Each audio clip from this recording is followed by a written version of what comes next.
ओ hello guys, जैसे कि मैंने बोला था कि मैं सीरीज को कंटिन्यू रखूंगा, तो उसी को कैरी फॉरवर्ड करते हुए मैं सीरीज का एक और वीडियो लेकर आया हूं, जो कि है तुम्हारा ग्रेविटेशन चैप्टर। ग्रेविटेशन चैप्टर में हम अराउंड 42 क्वेश्चंस करेंगे। ये 42 क्वेश्चंस मोस्टली जितने भी इंपॉर्टेंट कंसेप्ट है वो सारे को कवर करेंगे और उसके अच्छी खासी प्रैक्टिस करवा देंगे। तो अगर तुम ये प्रैक्टिस कर लेते हो 42 क्वेश्चंस, तो मोस्ट प्रोबेबल चांस है कि तुम्हारा जो जेईई मेन में क्वेश्चन आएगा वो तुमसे बन जाएगा। तो विदाउट टाइम वेस्ट किए स्टार्ट करते हैं। तो फर्स्ट क्वेश्चन क्या बोल रहा है? फर्स्ट क्वेश्चन बोल रहा है, four sphere each of mass m form a square of side d। A fifth sphere of mass m is situated at the centre of the square. The total gravitational potential energy of the system. तो यहाँ पर हमें total gravitational potential energy पूछी है। तो अब gravitational potential energy होती क्या है? तो वो होती है minus G M one M two by R. अब किस किस की वजह से ग्रेविटेशनल पोटेंशियल एनर्जी होगी? तो एक ये सिस्टम, एक ये, एक ये, एक ये, चार इनकी वजह से होगी, इसकी वजह से, इसकी वजह से, इसकी वजह से, इसकी वजह से, चार इनकी वजह से होगी, और ये डायगोनल वाले मासेस है, इनकी वजह से दो होगी। तो टोटल 10 सिस्टम है, उसकी वजह से ग्रेविटेशनल पोटेंशियल एनर्जी होगी। तो हम उसको लिखते हैं। तो क्या होगा? पहले मैं ये वाले केसेस को कंसिडर कर रहा हूँ, ये इन चार की बात कर रहा हूँ। तो इनकी चार की वजह से क्या होगी? तो इन चार की वजह से होगी माइनस फोर, फोर टाइम्स चार है ना सिस्टम, तो चारों की सिमिलर होगी। तो minus four of G M small M by, ये डिस्टेंस कितना होगा? ये वाला डिस्टेंस कितना होगा? Total distance root two D है, तो इसका हाफ कितना होगा? Root two D by two. तो ये हो जाएगा डी बाय रूट टू। तो ये हो गया D by root two. D by root two ऊपर चला जाएगा, तो minus four root two G M M by D. तो ये एक की वजह से हो गया। अब मैं कंसिडर करता हूं ये वाले केसेस, ये एक, दो, तीन, चार। तो इनकी वजह से चार होगी, तो माइनस फोर, कितना है डिस्टेंस? जी, और मासेस कितना है? एम स्क्वायर, और डिस्टेंस कितना है? डी। तो ये हो गया। इसके बाद दो केसेस ये वाले हो गए, डायगोनल वाले, एक और दो। तो इनकी वजह से कितना हो जाएगा? Minus two G M square by distance कितना है? इनका डिस्टेंस है root two D, root two D. तो यहाँ पर मैं इस रूट टू डी को कैंसिल करता हूँ, तो यहाँ मेरा आ जाएगा यहाँ पर मेरा आ जाएगा रूट टू। तो यहाँ आ जाएगा रूट टू। तो अब मैं यहाँ से क्या कॉमन ले सकता हूँ? तो मैं जी स्मॉल एम और डी कॉमन ले लेता हूँ, और माइनस भी कॉमन ले लेता हूँ। तो minus G small M D, ये कॉमन ले लिया। तो यहाँ क्या बचेगा? Four root two capital M, ये बचा। यहाँ पर क्या बचेगा? यहाँ पर बचेगा तुम्हारा four, four M, four M ही बचेगा। बाकी तो G M by D common ले लिया। इसके बाद नेक्स्ट टर्म पे क्या बचेगा? नेक्स्ट टर्म में कॉमन बचेगा root two M, root two M. तो ये बचा। तो इसको सिंप्लीफाई करेंगे तो क्या होगा? Minus G M by D, four plus root two small M plus four, एक second, four root two capital M. तो ये वाला आंसर कौन सा है? Minus G M by D, four plus root two M, minus G M by D, four plus root two small M, plus four root two M capital, four root two capital M. तो ये option तुम्हारा ए हो गया। तो A option तुम्हारा answer हो गया। तो मैं टिक कर देता हूं। तो ए तुम्हारा आंसर हो गया। तो इस तरीके से तुम क्वेश्चन नंबर वन कर सकते हो। अब चलते हैं क्वेश्चन नंबर टू पे। तो क्वेश्चन नंबर टू क्या बोल रहा है? बोल रहा है, two planets A and B of equal mass are having their periods of revolution T A and T B such that T A is equal to two times T B. These planets are revolving in a circular orbit of radius RA and RB respectively.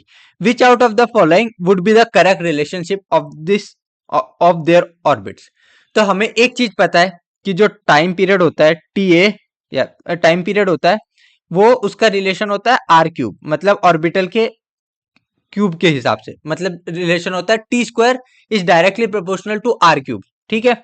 तो यहां पर हम अगर दोनों का ratio ले ले, T A by T B का रेशियो ले लेते हैं, तो क्या आ जाएगा? यहां से हम अगर इसको हटाते हैं तो ऐसा भी लिख सकते हैं, T square is equal to K R cube. तो अगर हम दोनों का रेशियो लेंगे तो के कैंसिल हो जाएगा। तो यहाँ आया T A by T B का whole square is equal to R A by R B का होल क्यूब। अब T A by T B का रेशियो क्या गिवन है? तो T A by T B का रेशियो गिवन है 2:1। तो T A by T B का रेशियो 2:1 है। तो अगर हम उसका स्क्वायर करेंगे तो क्या आ जाएगा? 4:1 is equal to R A by R B का क्यूब। तो अगर हम इसको लिखें तो हम क्या लिख सकते हैं कि R A cube is equal to 4 times of R B cube. ठीक है, तो रिलेशन कौन सा है, R A cube is equal to 4 times of R B cube. तो ऑप्शन नंबर बी तुम्हारा आंसर हो गया। तो बी आंसर हो गया, मैं टिक कर देता हूँ। तो बी तो इस तरीके से तुम क्वेश्चन नंबर 2 कर सकते हो। अब चलते हैं क्वेश्चन नंबर 3 पे। तो क्वेश्चन नंबर 3 क्या बोल रहा है, क्वेश्चन नंबर 3 बोल रहा है 3 identical particle A B and C of mass 100 kg each are placed in a straight line with AB equal to BC equal to 13 meter.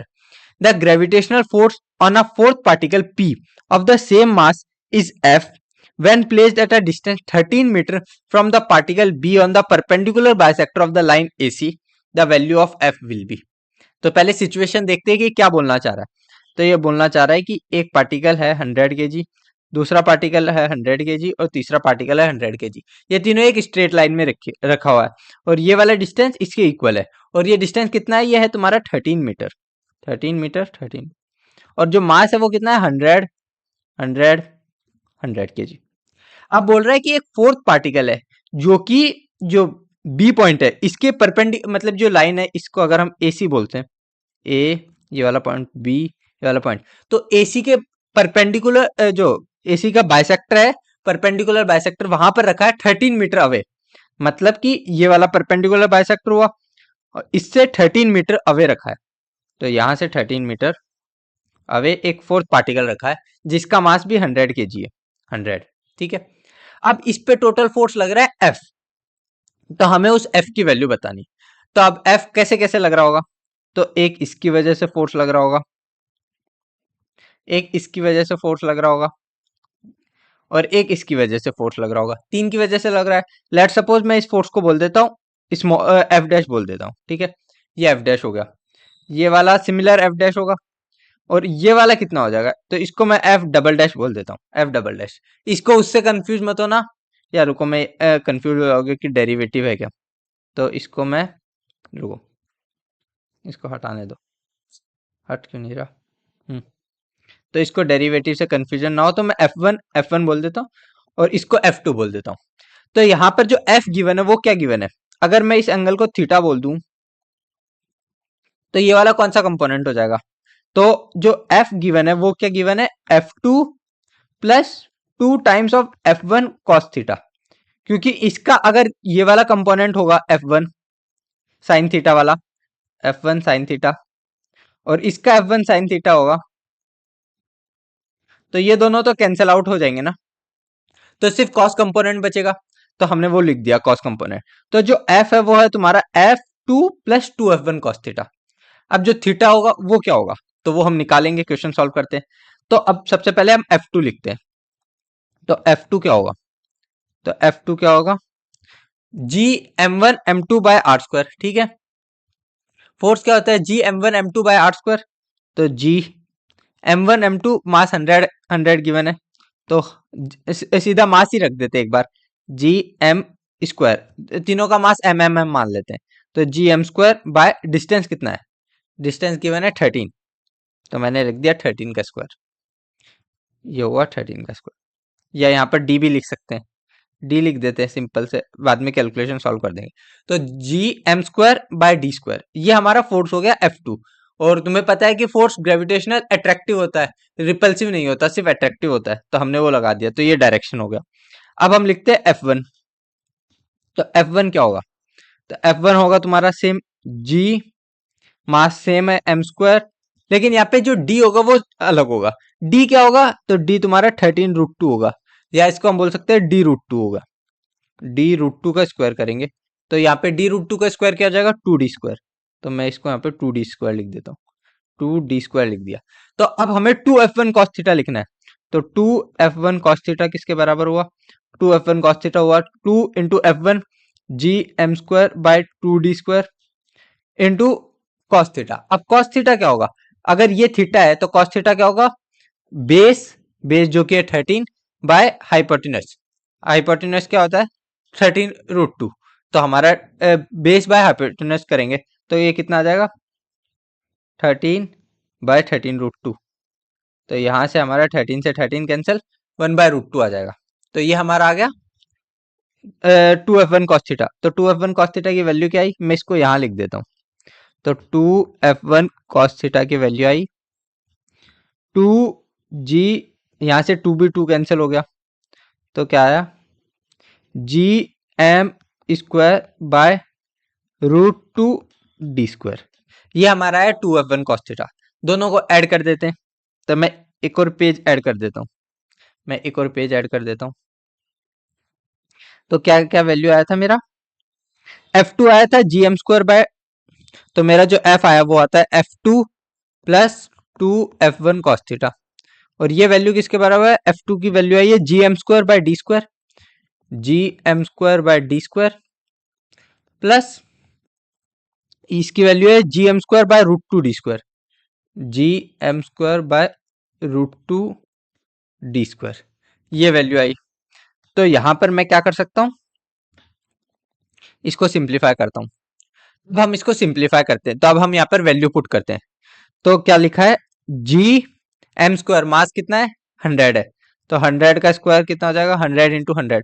या तो हम इसको पहले सिंप्लीफाई कर देते हैं, m² और d² कॉमन लेते हैं, gm² बाय d² कॉमन ले लेते हैं, तो अंदर क्या बचेगा 1 प्लस 1 बाय √2।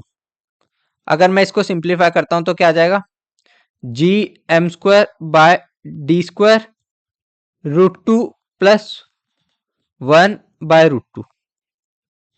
सही बात है। एक बार मैं कैलकुलेशन देख लेता हूँ कहीं गलती तो नहीं है।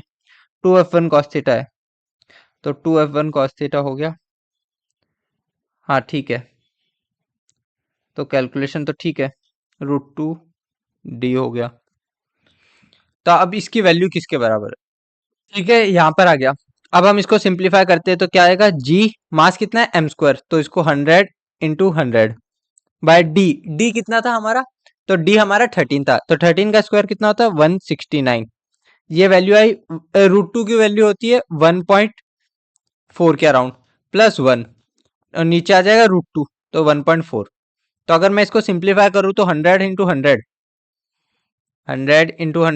अराउंड वैल्यू होती है। इसको मैं 100 इंटू 100 ही रहने देता हूँ, तो एक सेकेंड इसको वैल्यू को सिंप्लीफाई करना है।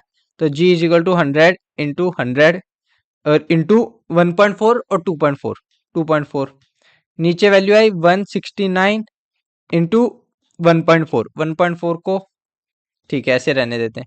तो अब इसको मल्टीप्लाई करते हैं, तो 100 इंटू 2.4 कितना होता है 240 हो गया, और 169 इंटू 1.4 कितना होता है 169 इंटू 1.4, 9 5 जा 9 1 जा 9, 4 जा 36, 6 कैरी ऊपर 3, 4 6 4 जा 24, 25 26 27, 27 का 7, 2 कैरी ऊपर 4 1 जा 4, 5 6, 169 तो 6 9 7 15 15 1 6 6 12 13 13 13 2 235.6। तो यहाँ पर हमारी वैल्यू आ रही है 235.6 और ये वैल्यू आ रही है 240, तो नियरली इक्वल है। तो मतलब अगर ये वाला टर्म से हमारा ये वाला टर्म कैंसिल हो जाएगा, तो यहाँ हमारी जो एक्चुअल वैल्यू जो अप्रोक्सीमेट वैल्यू आएगी वो आएगी 100g कह रहा हूँ। तो ऑप्शन नंबर कौन सा है 100g, ऑप्शन नंबर बी। तो बी तुम्हारा आंसर हो गया। तो यहाँ एक्यूरेट आंसर नहीं आएगा, अप्रोक्सीमेट आंसर आएगा। तो ये मैं कैलकुलेशन हटा देता हूं, तो ऑप्शन भी टिक कर देता हूं मैं, तो हमारा आया 100g। तो इस तरीके से हम क्वेश्चन नंबर 3 कर सकते हैं। अब चलते हैं क्वेश्चन नंबर 4 पे। तो क्वेश्चन नंबर 4 क्या बोल रहा है, an object is taken to a height above the surface of the earth at a distance 5/4 r from the centre of the earth where radius of earth is equal to r is equal to 6400 kilometre, the percentage decrease in the weight of the object will be। सबसे पहले wait क्या होता है, तो जो wait होता है तुम्हारा, वेट होता है वो होता है मास इंटू जी, जी होता है तुम्हारा एक्सलेशन ड्यू टू ग्रेविटी। अब जो जी है वो तुम्हारा वेरी होता है हाइट के साथ। कैसे वेरी होता है, तो अगर हमारी कोई हाइट है लेट सपोज h, तो हमारी h हाइट पर जो एक्सलेशन ड्यू टू ग्रेविटी होगा वो होगा तुम्हारा g, मास उस बॉडी का m बाय डिस्टेंस h बोलते हैं, तो gm बाय h² हो गया। तो ये तुम्हारा g होगा, किसी भी हाइट पर निकालना होगा तो हम पुट करते हैं।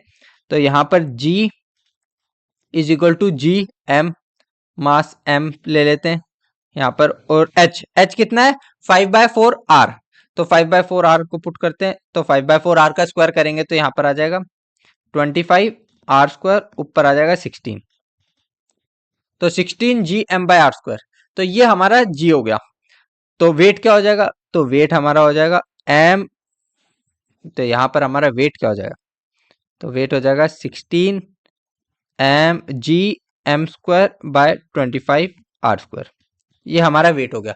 तो हमें बोल रहा है कि percentage decrease in the weight, तो हमारा वेट में कितना चेंज आया, तो पहले इनिशियली वेट कितना था, इनिशियली वेट mg था, ये हमारा जी डैश हुआ, जी डैश किसी भी हाइट पे निकालना है, तो M G minus M G dash by initial M G into 100, क्योंकि हमारा परसेंटेज डिक्रीज बता रहा है। तो डिक्रीज क्या होता है, चेंज इन क्या बोलते हैं कि चेंज कितना हुआ बाय इनिशियल कितना था इंटू 100, तो वही तो हमारा बताता है कि कितना परसेंटेज चेंज हुआ।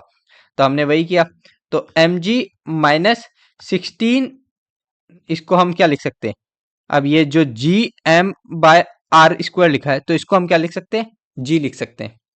अगर हम इसको ऐसे सिंप्लीफाई करें, रुको, इसको मैं क्या लिख सकता हूँ, अगर इस चीज को मैं ऐसा लिख दूं 16 into G M by 25 R square into M, तो ये जो G M by are square है ये तो हमारा जी होता है, तो इसको हम क्या लिख सकते हैं 16 बाय 25 एम जी, ठीक है। तो यहाँ पे हम लिखते हैं 65 बाय 20, 16 बाय 25 एम जी, तो ये हो गया, और नीचे कितना आया था एम जी इंटू 100। तो इसको अगर हम सिंप्लीफाई करें, इस चीज को मैं यहाँ कर देता हूँ कैलकुलेशन, तो ये कितना हुआ 25 माइनस 16, 9 बचता है, तो 9 M G by 25 by M G, तो यहाँ से एम जी से एम जी कैंसिल हो जाएगा, तो 9 और इंटू 100 था, तो 9 बाय 25 इंटू 100 कितना होता है, तो ये हुआ तुम्हारा 9, ये वाली कैलकुलेशन में एक और पेज ऐड कर देता हूँ, तो यहाँ आया तुम्हारा 9 बाय 25 इंटू 100, तो यहाँ से 25 4 टाइम्स आ जाएगा, तो 9 4 जा 36, तो यहाँ तुम्हारा चेंज आ जाएगा 36%, ऑप्शन नंबर ए। तो ऑप्शन नंबर ए तुम्हारा आंसर हो गया, ए। मैं टिक भी कर देता हूँ। अब चलते हैं क्वेश्चन नंबर 5 पे। तो क्वेश्चन नंबर 5 क्या बोल रहा है, the percentage decrease in the weight of the rocket when taken to a height of 32 kilometre above the surface of the earth will be. तो सेम क्वेश्चन था, यहाँ पर तुम्हें बोला है कि कितना डिक्रीज हुआ, तो ये तुम्हारे लिए होमवर्क है। सेम क्वेश्चन है, यहाँ पे 32 किलोमीटर है, 32 किलोमीटर के लिए हम पता है क्या फॉर्मूला यूज करेंगे, यहाँ पर हम जो जी डैश निकालेंगे वो हम निकालेंगे जी 1 माइनस 2h बाय आर।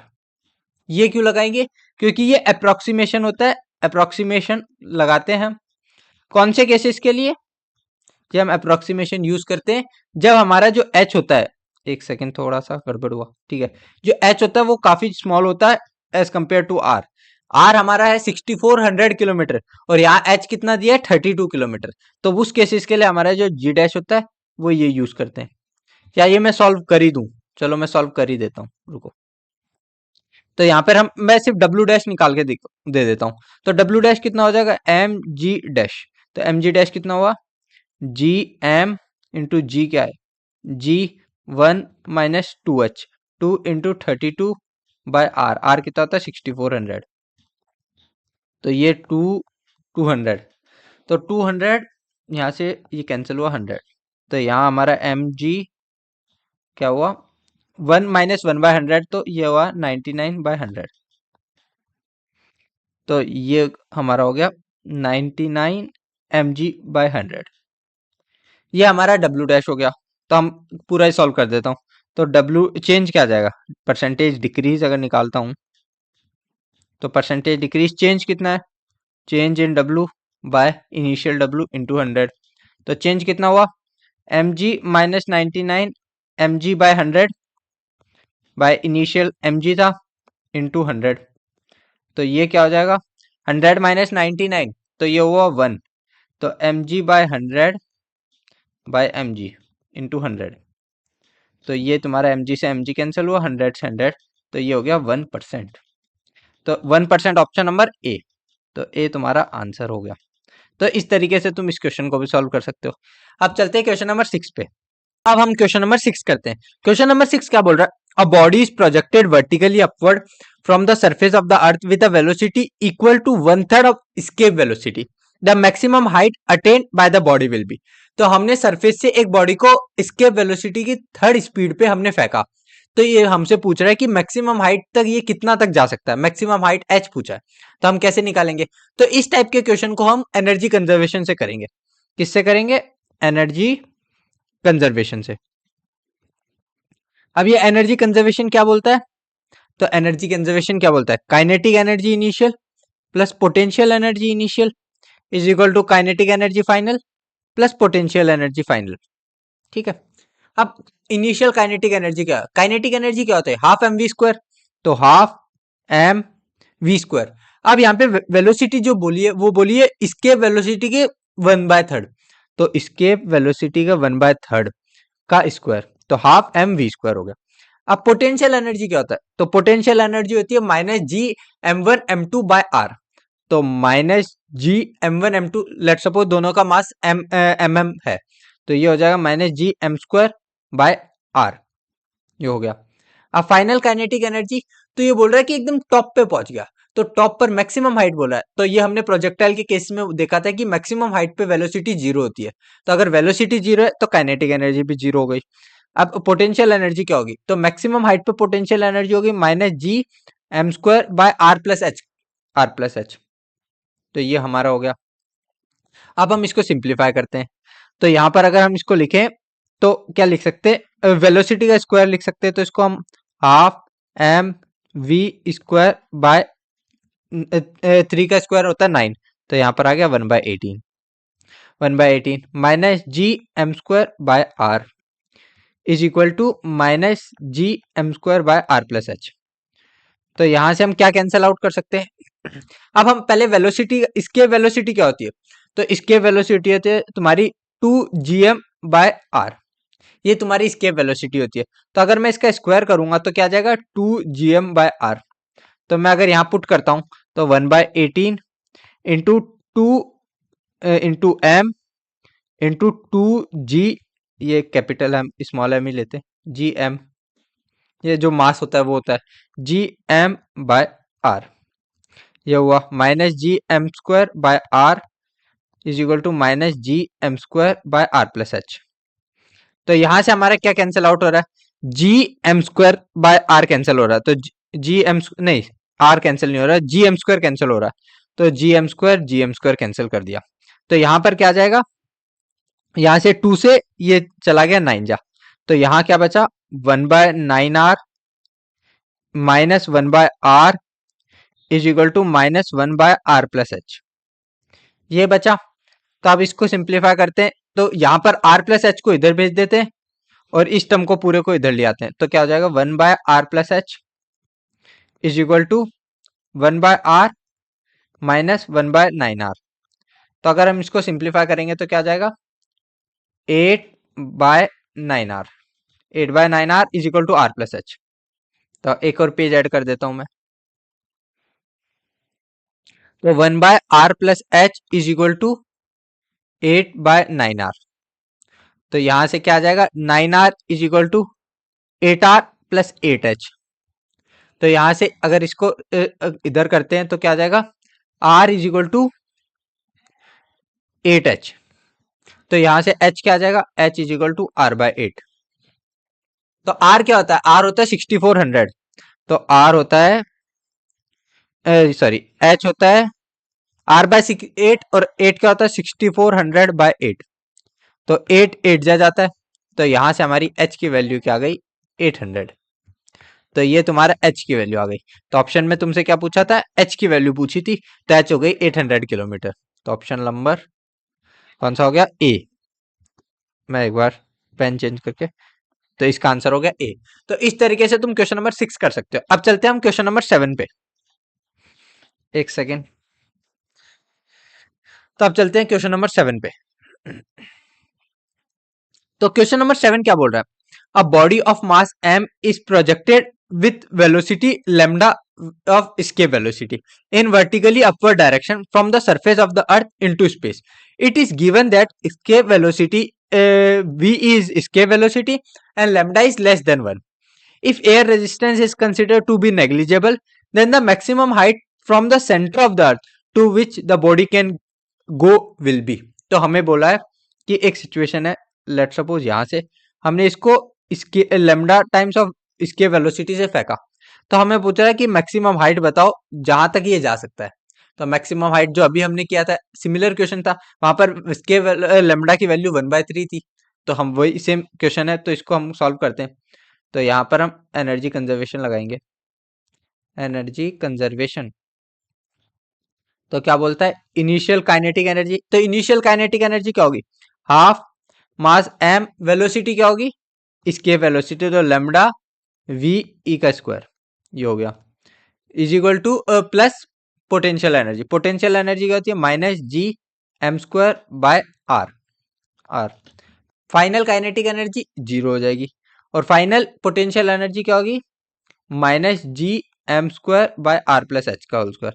तो इसको हम, क्योंकि यहाँ पर हमें maximum height from the centre पूछा है, तो हम उसको सीधा डी लिख देते, तो डी का स्क्वायर लिख देते, ठीक है। तो यहां से हमें मेन वैल्यू किसकी निकालनी है, डी की वैल्यू निकालनी है। एक सेकेंड, तो यहाँ पे हमें डी की वैल्यू निकालनी है, तो इसको सिंप्लीफाई करते हैं, तो क्या हुआ, हाफ एम लेमडा, इसके वेलोसिटी क्या होती है, G 2gm root of 2gm by R. तो यहाँ पर lambda square root 2gm by R होती है, इसके वेलोसिटी पिछले क्वेश्चन में लिखा था, इसके वेलोसिटी होती है रूट 2gm बाय आर। तो यहाँ पर हम लिखेंगे 2gm, इसका स्क्वायर करेंगे तो 2gm बाय आर आ गया, minus G M square by R, small R M है, is equal to minus G M square by D square. तो यहाँ से हम क्या कैंसिल कर सकते हैं, G M square, G M square cancel कर दिया, तो यहाँ पर क्या बचेगा, ये 2 से ये 2 कैंसिल हो गया, तो यहाँ बचा lambda square by R minus 1 by R is equal to minus 1 by D square. D square नहीं आएगा ना, डी आएगा, क्योंकि पोटेंशियल एनर्जी लिख रहे हैं, तो डी आएगा यहाँ पर, सॉरी माय मिस्टेक, डी लिख दिया, तो यहाँ आ गया डी। तो हमें डी निकालना है मेन, तो डी को इधर भेज देते हैं, इसको इधर लिया 1/d, इस टर्म को इधर ले आते हैं और बाकी टर्म को उधर भेज देते हैं, तो क्या हुआ 1/r minus lambda square by R. तो 1/d is equal to 1 minus lambda square by R. तो यहाँ से d की वैल्यू क्या आ गई, तो d जो आता है वो आ जाएगा r by 1 minus lambda square, r by 1 minus lambda square. तो option number r by 1 minus lambda square, तो बी ऑप्शन हो गया। तो क्वेश्चन नंबर 7 का आंसर आ गया तुम्हारा बी। तो क्वेश्चन नंबर 7 का आंसर आ गया बी। तो इस तरीके से तुम क्वेश्चन नंबर 7 कर सकते हो। अब चलते हैं क्वेश्चन नंबर 8 पे। तो क्वेश्चन नंबर 8 क्या बोल रहा है, if the radius of the earth shrink by 2% while its mass remains same, the acceleration due to gravity on the earth surface will be approximately। तो जो एक्सलेशन ड्यू टू ग्रेविटी क्या होता है, तो जो तुम्हारा जी होता है, जी क्या होता है, G M by are square, ये होता है तुम्हारा जी। अब हमें बोल दिया जी तो हमारे यूनिवर्सल कांस्टेंट होता है, यूनिवर्सल ग्रेविटेशनल कांस्टेंट होता है, तो हमारा जी कांस्टेंट रहेगा। यहाँ पे बोल दिया कि मास भी कांस्टेंट है, तो ये दोनों चीजें कांस्टेंट हो गई, ये भी कांस्टेंट तो है ही, और ये वाला जी एम भी कांस्टेंट हो गया। तो यहाँ पर हमारा जो जी है वो inversely proportional to R square हो गया। तो हमें क्या बोल रहा है कि अगर अर्थ श्रिंक करा 2% से, तो अगर ये वाली वैल्यू 2 टाइम्स कम हुई है, तो जो जी होगी वो इसका 4 टाइम्स बढ़ेगी ना। तो अगर ये वाली वैल्यू 2 टाइम्स डिक्रीज हुई है, तो ये वाली टोटल वैल्यू क्या होगी, इंक्रीज बाय 4% हो जाएगा। तो डी ऑप्शन आ जाएगा, इंक्रीज बाय 4%, क्योंकि इनका इनवर्स का स्क्वायर रिलेशन फॉलो होता है कि अगर जी बढ़ेगा तो आर स्क्वायर प्रोपोर्शन में डिक्रीज होगा। तो अगर आर की वैल्यू कम हो रही है 2% से, तो जो जी है वो 4% से इंक्रीज हो जाएगा। समझ में आ रहा है लॉजिक? अगर नहीं आया तो सोचो इस पे कि कैसे जी और आर का रिलेशन है, कि आर और जी का रिलेशन है, इनवर्स रिलेशन है, और वो भी स्क्वायर के फॉर्म में रिलेशन है। तो अगर हमारा आर कम होगा तो जी बढ़ेगा ऑब्वियसली, क्योंकि इनवर्स रिलेशन है, और रिलेशन क्या है, वो स्क्वायर के फॉर्म में। तो अगर हमारा आर 2 टाइम्स कम होगा तो जी 4 टाइम्स बढ़ेगा। अगर हमारा आर 2 टाइम्स बढ़ेगा 2%, तो जी हमारा 4% डिक्रीज होगा। ठीक है, तो इस तरीके से करना है। तो अगर आर 2% डिक्रीज हो रहा है तो जी हमारा 4% इंक्रीज हो जाएगा। तो हमारा 8 का डी ऑप्शन हो गया। तो अब चलते हैं क्वेश्चन नंबर 9 पे। तो क्वेश्चन नंबर 9 क्या बोल रहा है, if the acceleration due to gravity experienced by a point mass at a height h above the surface of the earth is same as that of acceleration due to gravity at a depth alpha h, h is very less than radius of earth from the earth surface, the value of alpha is. तो यहाँ पर हमें दोनों की gravity का relation दिया है, तो मतलब जो g एट द सरफेस मतलब एट हाइट h, तो अगर h हाइट h पे है तो उसका g क्या होता है, तो g, और यहाँ पे जो h बोल रहा है वो बहुत स्मॉल बोल रहा है, तो यहाँ पे अगर स्मॉल है तो 1 माइनस 2h/r ये वाला फॉर्मूला यूज कर सकते हैं। और डेप्थ पे कितना है, तो g ऑफ डेप्थ पे, तो g ऑफ डेप्थ पे हम निकालेंगे तो g 1 माइनस d/r, ये हमारे फॉर्मूले होते हैं। यहाँ पे बोल रहे हैं if the acceleration due to gravity experience by a point mass at a height h above the surface of the earth is same as that of the acceleration due to gravity, तो दोनों का acceleration due to gravity बराबर है, तो दोनों को बराबर कर देते हैं। तो एक सेकेंड,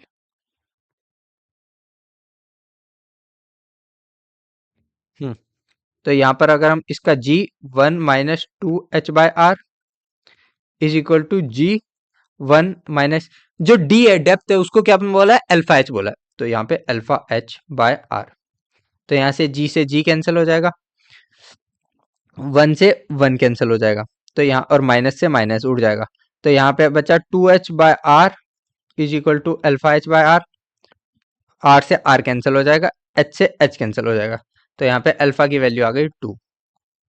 तो इतना सिंपल क्वेश्चन था, क्वेश्चन नंबर 9, तो इसका आंसर आ गया 2, ये तुम्हारा आंसर होगा। अब चलते हैं क्वेश्चन नंबर 10 पे।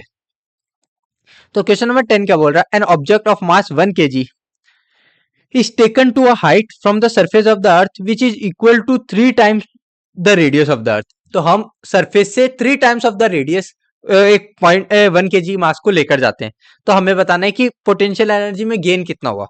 तो पोटेंशियल एनर्जी उस पॉइंट पे h जितने भी हाइट है 3r पे है, तो वहां पर पोटेंशियल एनर्जी क्या होगी, तो minus G M square by R, एक तो r सरफेस था और 3r हमने डिस्टेंस ऊपर ले गए, तो टोटल हो गया 4r, ये हमारा h हाइट पे हो गया। और इनिशियल काइनेटिक वो पोटेंशियल एनर्जी क्या थी, ये चलो फाइनल बोल देते हैं, u फाइनल, और u इनिशियल कितनी हुई, तो u इनिशियल हमारी हो गई minus G M square by R, ठीक है, ये हमारा इनिशियल पोटेंशियल एनर्जी हो गया। तो बोल रहा है कि गेन कितना हुआ, तो गेन हमारा हो जाएगा potential energy final minus potential energy initial, तो potential energy final minus potential energy initial हमारा गेन हो जाएगा। तो ये कितना हुआ, तो ये हमारी वैल्यू हो जाएगी mu final by U final by U final by U initial, तो यू फाइनल कितना हुआ minus G M square by 4r minus G M square by R, तो यहाँ से हम minus G M square by R बाहर ले लेते हैं, तो अंदर क्या बचेगा 1/4 माइनस 1, तो ये कितना हो जाएगा 1 माइनस 1/4, तो ये हुआ माइनस ऑफ माइनस 3/4, ये माइनस अंदर ही रहने देते हैं ताकि ज़्यादा अच्छे से तुम्हें कैलकुलेशन सॉल्व करने में लगेगा। तो -4 + 1, तो ये क्या जाएगा 3/4, तो क्या आया 3/4 G M square by R, तो इतना पोटेंशियल एनर्जी में गेन हुआ। अब हम क्या पता है कि जो जी होता है वो क्या होता है G M by are square होता है, G M by are square होता है, ठीक है। तो अगर हम इसको ऊपर नीचे आर से मल्टीप्लाई कर दें, ऊपर नीचे आर से मल्टीप्लाई कर दें, तो ये क्या हो जाएगा 3g m² into R by are square. अब हम इस टर्म को, कौन से टर्म को, इस टर्म को क्या लिख सकते हैं जी, यहाँ पे 4 भी था नीचे, रुको 3/4, हाँ। अब हमें इस टर्म को क्या लिख सकते हैं, इस वाले टर्म को, तो इसको हम जी लिख सकते हैं, तो इसको हम टोटल टर्म को क्या लिख सकते हैं 3/4 ऑफ जी आर, तो ये हमारी वैल्यू होगी। अब इसके वैल्यू पुट कर देते हैं, तो 3/4 इंटू जी कितना लेना है, जी 10 लेना है, आर कितना लेना है 6400 लेना है, तो ये 4 कितने टाइम जा जाएगा, ये 64 जा कितने टाइम जा जाएगा, तो ये 16 टाइम जाएगा, 16 4 जा 16 4 जा 32, हाँ 64 होता है, तो ये कितना हुआ 1600 इंटू 3 4800 हो गया, 4800 इंटू 10, तो ये हो गया 48 इंटू 10⁻3, जिसको हम लिख सकते हैं 48 मेगा जूल, तो ऑप्शन नंबर ए आंसर हो गया। तो ए तुम्हारा आंसर हो गया। तो क्वेश्चन नंबर 10 का ए आंसर हो गया। तो इस तरीके से तुम क्वेश्चन नंबर 10 कर सकते हो। अब चलते हैं हम अपने नेक्स्ट क्वेश्चन जो कि है क्वेश्चन नंबर 11 पे। अगर तुम्हें क्लियर हो रहा है, एकदम समझ में आ रहा है सब चीजें, तो कमेंट सेक्शन में बता देना और वीडियो को लाइक करना मत भूलना। काफी मेहनत लग रही है इस वीडियो को बनाने में, क्योंकि कितने क्वेश्चंस है, तुम्हें पहले रिसर्च करनी पड़ती है कौन से क्वेश्चन इंपॉर्टेंट है। क्वेश्चन की रिसर्च करने के बाद पीपीटी फॉर्म होती है, उसके बाद तुम्हारे सॉल्यूशन सॉल्व करने पड़ते हैं, उसके बाद तुम्हारे लिए वीडियो बनाना पड़ता है। तो बहुत ज्यादा प्रोसेस लगता है, बहुत टाइम लगता है एक वीडियो को बनाने में। तो इसीलिए एक लाइक और चैनल को सब्सक्राइब करना मत भूलना, ठीक है। अब चलते हैं हम क्वेश्चन नंबर 11 पे। हम क्वेश्चन नंबर 11 करते हैं। तो क्वेश्चन नंबर 11 क्या बोल रहा है? The weight of a body at the surface of the earth is the weight of the body at the surface of the earth is 18 newton. The weight of the body at an altitude of 3200 kilometre above the earth surface is, मतलब 3200 kilometre मतलब r/2 radius अगर हम surface से अर्थ से ऊपर जाते हैं, surface के अर्थ से, तो हमारा वेट कितना होगा। तो हमारा वेट होता क्या है? तो वेट मैंने बताया था कि mass into gravity, acceleration due to gravity होता है। तो अब हमारा वेरिएशन किस में आता है? एक्सलेशन ड्यू टू ग्रेविटी में। तो हमारी जो हाइट 3200 किलोमीटर पे है, वहां पर हमारा जी क्या होगा? तो उसको बोल देते हैं हम जी डैश। तो उसकी वैल्यू कितनी हो जाएगी? वो होती है माइनस सॉरी, उसकी वैल्यू होती है G M square, G M by are square. और आर कितना है? R plus R by two, R plus, क्योंकि ये 3200 किलोमीटर क्या हुआ? R by two. तो R plus R by two का स्क्वायर। तो ये तो R plus R by two क्या हुआ? 3r/2 का होल स्क्वायर। तो इसको हम 3r/2 का होल स्क्वायर करेंगे, तो ये 3r² बाय 2 का होल स्क्वायर। तो ये सिंप्लीफाई करेंगे तो कितना है? 4gm/9r²। अब gm/r² तो g होता है, तो जो g डैश आया वो आया 4/9 ऑफ g। यहाँ पर हमें क्लियर है। तो हमें ये g डैश हो गया। अब हमें w निकालना है, तो w क्या हो जाएगा? m g डैश हो गया। और एम जी डैश को क्या लिख सकते हैं? m of 4/9 M G. अब ये एम जी की वैल्यू कितनी है? एम जी को हम डब्ल्यू लिख सकते हैं, तो 4/9 ऑफ डब्ल्यू, ये हमारा डब्ल्यू डैश है, ठीक है। तो डब्ल्यू डैश क्या है? डब्ल्यू क्या है? डब्ल्यू हमें गया है 18, तो इसको हम लिख सकते हैं 4/9 इंटू 18। तो ये 2 टाइम्स चला गया, तो यहाँ पर आया 8 न्यूटन। ये हमारा आंसर हो गया, ठीक है। क्लियर है? क्वेश्चन में कोई प्रॉब्लम नहीं है। तो इसका आंसर हो गया तुम्हारा ऑप्शन नंबर 4। तो ऑप्शन नंबर 4 पे मैं टिक कर देता हूँ। अब चलते हैं क्वेश्चन नंबर 12 पे। तो क्वेश्चन नंबर 12 क्या बोल रहा है? If the distance of the earth from the sun is 1.5 into 10⁶ kilometre, then the distance of an imaginary planet from the sun if its period of revolution is 2.83 years is. तो हमें ये पता है कि relation T square is directly proportional to R cube. यहाँ पे जो are होता है वो डिस्टेंस होता है दोनों प्लैनेट्स के बीच का, या जो भी डिस्टेंस है वो सर्कुलर ऑर्बिट में, जिस सर्कुलर ऑर्बिट में मूव कर रहा है उसके बीच का डिस्टेंस होता है, ठीक है। तो यहाँ पर हम अगर इसको बोल देते हैं कि टी ऑफ, एक सेकेंड, यहाँ पे डी की जगह आर की जगह डी यूज कर लेते हैं ताकि तुम्हें कंफ्यूजन ना हो। तो इसको हम लिख सकते हैं T square is directly proportional to D cube. तो अगर हम दोनों का रेशियो ले लें, टी ऑफ अर्थ, अर्थ का दिया है distance, T of earth by T of planet का square is directly proportional D of earth by D of planet का क्यूब, ठीक है। क्लियर है यहाँ से? तो D of earth by D of planet. तो अब टाइम ऑफ अर्थ कितना है? तो अर्थ को कितना टाइम लगता है? 1 year, 1 year by time of planet, planet को कितना लगता है? 2.83। इसका स्क्वायर बोला है, तो 2.83 का स्क्वायर हो गया। यहाँ पे डी ऑफ अर्थ, अर्थ का कितना है? 1.5 इंटू 10⁶ का cube by D P of cube. तो यहाँ से हमारा डीपी क्यूब क्या आ जाएगा? डीपी क्यूब आ जाएगा 1.5 into 1.5 into 1.5 into 10⁻18 into 2.83 into 2.83, ये आया। इसको हम सिंप्लीफाई करते हैं, तो इसको क्या लिख सकते हैं? इसको 3/2 3/2 3/2 लिख सकते हैं। तो 3/2 3/2 3/2, तो 9 इंटू 3 27/8 लिख सकते हैं। 27/8 इंटू 283/10 इंटू 100 इंटू 283/100 इंटू 10⁻8 18, यहाँ से 2 10⁻18, तो यहाँ से अगर ये कैंसिल हुआ तो 4 कम हो जाएगा, तो 10⁻14 आ गया। ठीक है, अब इसको सिंप्लीफाई करते हैं, तो इसको सिंप्लीफाई करते हैं तो क्या आएगा, 283 इंटू 283। मेरे पास यहाँ पे कैलकुलेटर है क्या, मैं कैलकुलेटर से सॉल्व कर देता हूँ, अगर है मेरे पास कैलकुलेटर तो एक सेकेंड में कैलकुलेटर से सॉल्व कर देता हूँ। तुम्हें कैलकुलेटर से नहीं करना, तुम्हें खुद से करना है, बट मैं कर देता हूँ कैलकुलेशन, मेरे पास टाइम नहीं है ना। रुको,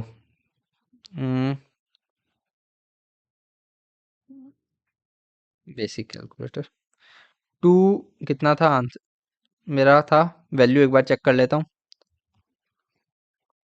मेरा था 27/8 या 1.5 इंटू 1.5 इंटू 1.5। ठीक है, इसको सिंप्लीफाई कर देते हैं, 1.5 इंटू, ये क्या हुआ है, रुको चेंज करने दो इसको, एक सेकेंड, कैलकुलेटर में थोड़ा सा चेंज करना पड़ेगा।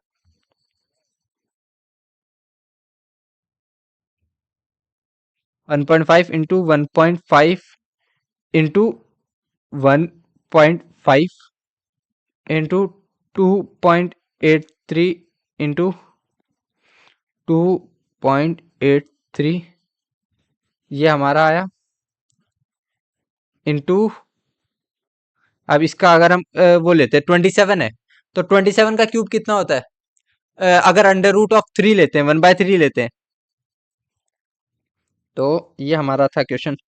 तो इसकी वैल्यू कितनी आई, इसकी वैल्यू ऑलमोस्ट 27 इंटू 10 कितना आया, ये कैंसिल हुआ, 10 14 आया। सॉरी, यहाँ पर एक कैलकुलेशन था यार, 14 नहीं 18 ही आएगा, क्योंकि मैंने 2.83 ले लिया ना, तो यहाँ पर वैल्यू आई 10 18। तो ये वैल्यू किसके अराउंड आ गई, तो अगर हम इसका, ये डीपी क्यूब के बराबर है, तो यहाँ से हमारा डीपी की वैल्यू किसके बराबर आ जाएगी, तो डीपी की वैल्यू आ जाएगी 27 है, तो 27 किसके बराबर होता है, 3 का, 3 का क्यूब 27 होता है, तो 3 इंटू 10 6। तो ऑप्शन नंबर 3 इंटू 10 6, तो थर्ड ऑप्शन हो गया तुम्हारा आंसर। तो इस क्वेश्चन में सिर्फ कैलकुलेशन थी, बाकी कुछ नहीं था, तो 3 इंटू 10 6 आंसर हो गया। अब चलते हैं क्वेश्चन नंबर 13 पे। तो क्वेश्चन नंबर 13 क्या बोल रहा है, given below are two statement, one is label as assertion and other is reason. A pendulum clock when taken to Mount Everest become fast. तो एक पेंडुलम है, उसका टाइम पीरियड क्या होता है, तो जो टाइम पीरियड होता है, एक सेकेंड, तो जो टाइम पीरियड होता है वो होता है 2π√L/g, ये टाइम पीरियड होता है एक पेंडुलम का। ठीक है, तो हमने इसको माउंट एवरेस्ट पर ले गए, तो अगर हमारी हाइट बढ़ती है, जी हमारा जी इफेक्टिव क्या होता है, वो होता है Gm/r² होता है, या r+h का होल स्क्वायर होता है। ठीक है, अब अगर हमारी h बढ़ी, अगर हमारा ये नीचे वाला टर्म, डिनोमीटर वाला टर्म बढ़ता है, अगर ये वाला टर्म हमारा बढ़ेगा, तो जी हमारा कम होगा, और अगर जी हमारा कम होता है, जी अगर हमारा कम होता है, तो यहाँ पर जी है, अगर ये कम होगा तो ओवरऑल वैल्यू टाइम बढ़ेगा, टाइम बढ़ेगा, इंक्रीज होगा। अगर टाइम इंक्रीज होगा तो हमें ये क्या बोल रहा है कि पेंडुलम क्लॉक फास्ट नहीं मूव करेगी, स्लो मूव करेगी, क्योंकि टाइम ज्यादा लग रहा है, मतलब पेंडुलम क्लॉक स्लो मूव कर रही है। तो पहला ऑप्शन असर्शन तो रॉन्ग हो गया, तो असर्शन असर्शन रॉन्ग हो गया। रीजन क्या बोल रहा है, the value of G acceleration due to gravity is less at Mount Everest than its value on the surface of the earth. तो ये बात सही है, क्योंकि ये वाली वैल्यू हमारी बढ़ रही है, ये वाली वैल्यू अगर हमारी बढ़ रही है तो ओवरऑल जी की वैल्यू घटेगी, तो ये बोल रहा है, तो रीजन हमारा करेक्ट है, तो रीजन हमारा करेक्ट है। तो option number A is not correct but R is correct, A is not correct but R is correct, तो ये हमारा आंसर हो गया। अब चलते हैं क्वेश्चन नंबर 14 पे। क्वेश्चन नंबर 14 क्या बोल रहा है, a body of mass is taken from earth surface to the height h equal to twice the radius of the earth, the increase in potential energy will be. तो हमने एक question किया था कि गेन इन पोटेंशियल एनर्जी कैसे करते हैं, तो ये तुम्हारे लिए होमवर्क है, ये वाला क्वेश्चन होमवर्क हो गया। ठीक है, ये तुम्हें खुद से करना है। अब चलते हैं क्वेश्चन नंबर 15 पे। नंबर 15 क्या बोल रहा है, two particle of equal mass m move in a circle of radius r under the action of their mutual gravitational attraction, the speed of each particle is. तो क्या बोल रहा है, सिचुएशन सिचुएशन ये बोल रहा है कि एक पार्टिकल है m मास, दूसरा पार्टिकल है मास m, ये एक सर्कल में घूम रहे हैं। ठीक है, ये मेरा एक सर्कल होगा। किस बेसिस पे घूम रहे हैं, इनके अंदर जो फोर्स लग रहा है वो कौन सा लग रहा है, ग्रेविटेशनल फोर्स लग रहा है, एफ लग रहा है। ठीक है, उसके बेसिस पे उसकी हेल्प से ये घूम रहे एक, तो हमें स्पीड बतानी है। तो जो हमारा एफ होगा ये किसके बराबर हो जाएगा, M V square by R. ठीक है, आर स्मॉल आर ले रहे हैं। ठीक है, अब एफ क्या होता है, तो एफ क्या होता है, जी एम स्क्वायर, दोनों का मास एम है, स्मॉल एम है, जी एम बाय डिस्टेंस, दोनों का डिस्टेंस कितना है, तो दोनों का डिस्टेंस 2r है, तो यहाँ आ जाएगा 2r का स्क्वायर, ये आ जाएगा M V square by R. तो ये क्या हो जाएगा, 2r का होल स्क्वायर करेंगे तो क्या आ जाएगा, 4r स्क्वायर, 4r स्क्वायर, एक r से एक r कैंसिल हो जाएगा, एक m से एक m कैंसिल हो जाएगा। तो यहाँ पे हमें वेलोसिटी पूछी है, तो v आ जाएगा root of G M by 4r। तो option number G M by 4r, option number 4। तो ये तुम्हारा आंसर होगा। अब चलते हैं क्वेश्चन नंबर 16 पे। तो क्वेश्चन नंबर 16 क्या है, at a certain depth D below surface of earth, value of acceleration due to gravity becomes 4 times that of its value at a height 3r above earth surface where r is radius of earth, the depth d is equal to। तो question क्या बोल रहा है कि हमारी एक कोई certain depth है, वहां पर जो एक्सेलरेशन ड्यू टू ग्रेविटी की वैल्यू है वो 4 टाइम्स है जो कि हमारी एक हाइट है जो कि है 3r, उसके कंपैरिजन में। मतलब ये बोल रहा है कि एक डेप्थ है, वहां पर जो हाइट जो एक्सेलरेशन ड्यू टू ग्रेविटी की वैल्यू है वो 4 टाइम्स है जो हमारी कोई भी हाइट है, लेट सपोज 3r दी है तो उसको हम h बोल देते हैं। तो ये हमें बोल रहा है, तो हमें बस कंपेयर करना है और d की वैल्यू, किसकी वैल्यू निकालनी है, डेप्थ की वैल्यू निकालनी है। तो यहाँ पर हमें कोई भी सर्टेन डेप्थ पे ग्रेविटेशनल फील्ड इंटेंसिटी की वैल्यू क्या होती है, तो अगर हमारा h बहुत छोटा होता तो हम लिख देते जी 1 - d/r, बट ये d स्मॉल नहीं है, ये d r/2 भी हो सकता है, यहाँ पर स्पेसिफाई नहीं है। तो हमें जो बेसिक कंसेप्ट है जहां से ये फॉर्मूला डिराइव हुआ था अप्रोक्सीमेशन लेकर, तो वही लिखना होगा। तो वो क्या होता है, gravitational field intensity at any depth is equal to G M D by r cube, ये रेडियस ऑफ अर्थ है, आर कैपिटल आर लिखते, G M by r cube. तो ये हमारी कोई भी डेप्थ पे, ये डी नहीं होगा, जी एम r - d ये होता है। क्योंकि ये क्या बोल रहा है कि अगर ये हमारा एक स्फेयर है, यहां से हमारे अगर x डिस्टेंस पे हमें ग्रेविटेशनल फील्ड इंटेंसिटी बतानी है, तो उसका फॉर्मूला होता है, जो ग्रेविटेशनल फील्ड इंटेंसिटी उसका फॉर्मूला होता है G M X by R cube. तो हमारा ये वाली डी गिवन है, ये हमारा डी गिवन है, तो हम x को क्या लिख सकते हैं, x को हम r - d लिख सकते हैं। तो वही हमने लिखा है कि x की जगह r - d लिखा। तो अब हम दोनों को कंपेयर कर लेते हैं, G M by R cube, G M by R cube r - d equal to 4 times of G F height h। h height पे क्या होगी value, G M by are square होते हैं, r प्लस h का whole square होता है। तो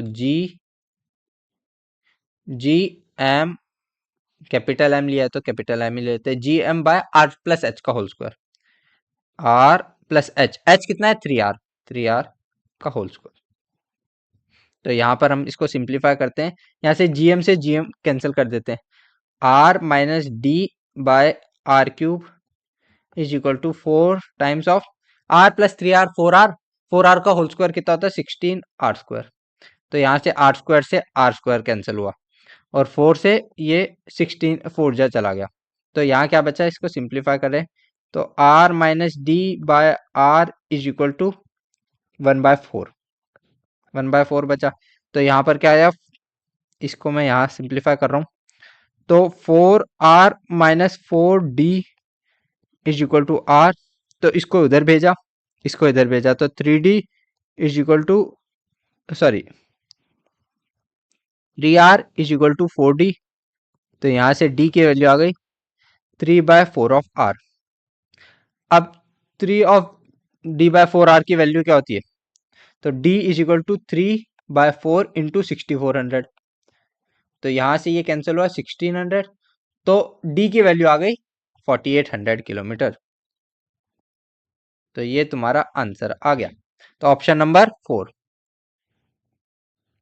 तो क्वेश्चन नंबर 16 का आंसर है तुम्हारा ऑप्शन नंबर 4। तो इस तरीके से तुम क्वेश्चन नंबर 16 कर सकते हो। अब चलते हैं क्वेश्चन नंबर 17 पे।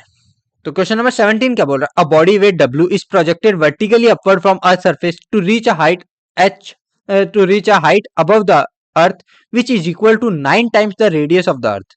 तो हमारी हाइट है वो 9 टाइम्स ऑफ रेडियस है, the weight of the body at that height. तो हमने सिमिलर क्वेश्चन पहले किया था, इसलिए ये क्वेश्चन तुम्हारे लिए होमवर्क है। तो जितने भी मैंने होमवर्क दिए इन सबका कमेंट सेक्शन में आंसर बताना। अगर तुम सीरियस हो जेई को लेकर तो इन सबका कमेंट सेक्शन में आंसर बताओगे। तो अब चलते हैं क्वेश्चन नंबर 18 पे। क्वेश्चन नंबर 18 क्या बोल रहा है? The escape velocity of two planets A and B are in the ratio 1:2. If the ratio of their radii respectively is 1:3, then the ratio of acceleration due to gravity of planet A to the acceleration of gravity of planet B. तो यहाँ पर हमें escape velocity का relation दिया है। तो velocity escape velocity of 1 is to escape velocity of 2 कितना गया? 1:2 गिवन है। ठीक है, दो प्लेनेट है, ठीक है, इनका रेशियो दिया। तो हमें if the ratio of the radii respectively is 1/3 then the ratio of acceleration due to gravity. तो इसके वेलोसिटी क्या होती है? √2 gm/r। तो हम इसको लिखते हैं √2 gm/r1। r1 मास m1 होगा, ठीक है, मास m1/r1। दूसरे केस के लिए 2gm2/r2 ये आया। और ये किसकी वैल्यू बराबर है? 1/2 के लिए। ठीक है, तो यहां से हमारा क्या आएगा? 2g से 2g कैंसिल हो जाएगा। m1:m2 की वैल्यू निकालनी है। m1:m2 की वैल्यू क्या आ जाएगी? तो यहां से m1:m2 की वैल्यू क्या आ जाएगी? r1:r2 की वैल्यू कितनी गिवन है? 1/3 गिवन है। r1:r2 की वैल्यू 1/3 गिवन है, तो ये हुआ 3/1। ये वैल्यू आई 1/2। इसका स्क्वायर करेंगे तो क्या आएगा? 3m1/m2 is equal to 1/4। ठीक है, तो यहाँ m1/m2 का रेशियो क्या आ जाएगा? m1/m2 का रेशियो आ जाएगा 1/12। सॉरी, यहाँ पर 3, इसको हम लिख सकते हैं 3 times of m1 is equal to 4m2। ये हमारा m1 और m2 का रिलेशन आ गया। अब हमें एक्सलेशन ड्यू टू ग्रेविटी का रिलेशन बोल रहा है। तो g(1/g)(2), तो वो क्या होता है? gm/r², gm1/r1 का स्क्वायर इंटू gm2/r2 का स्क्वायर। तो इसकी वैल्यू क्या हो जाएगी? जी तो कैंसिल हो जाएगा।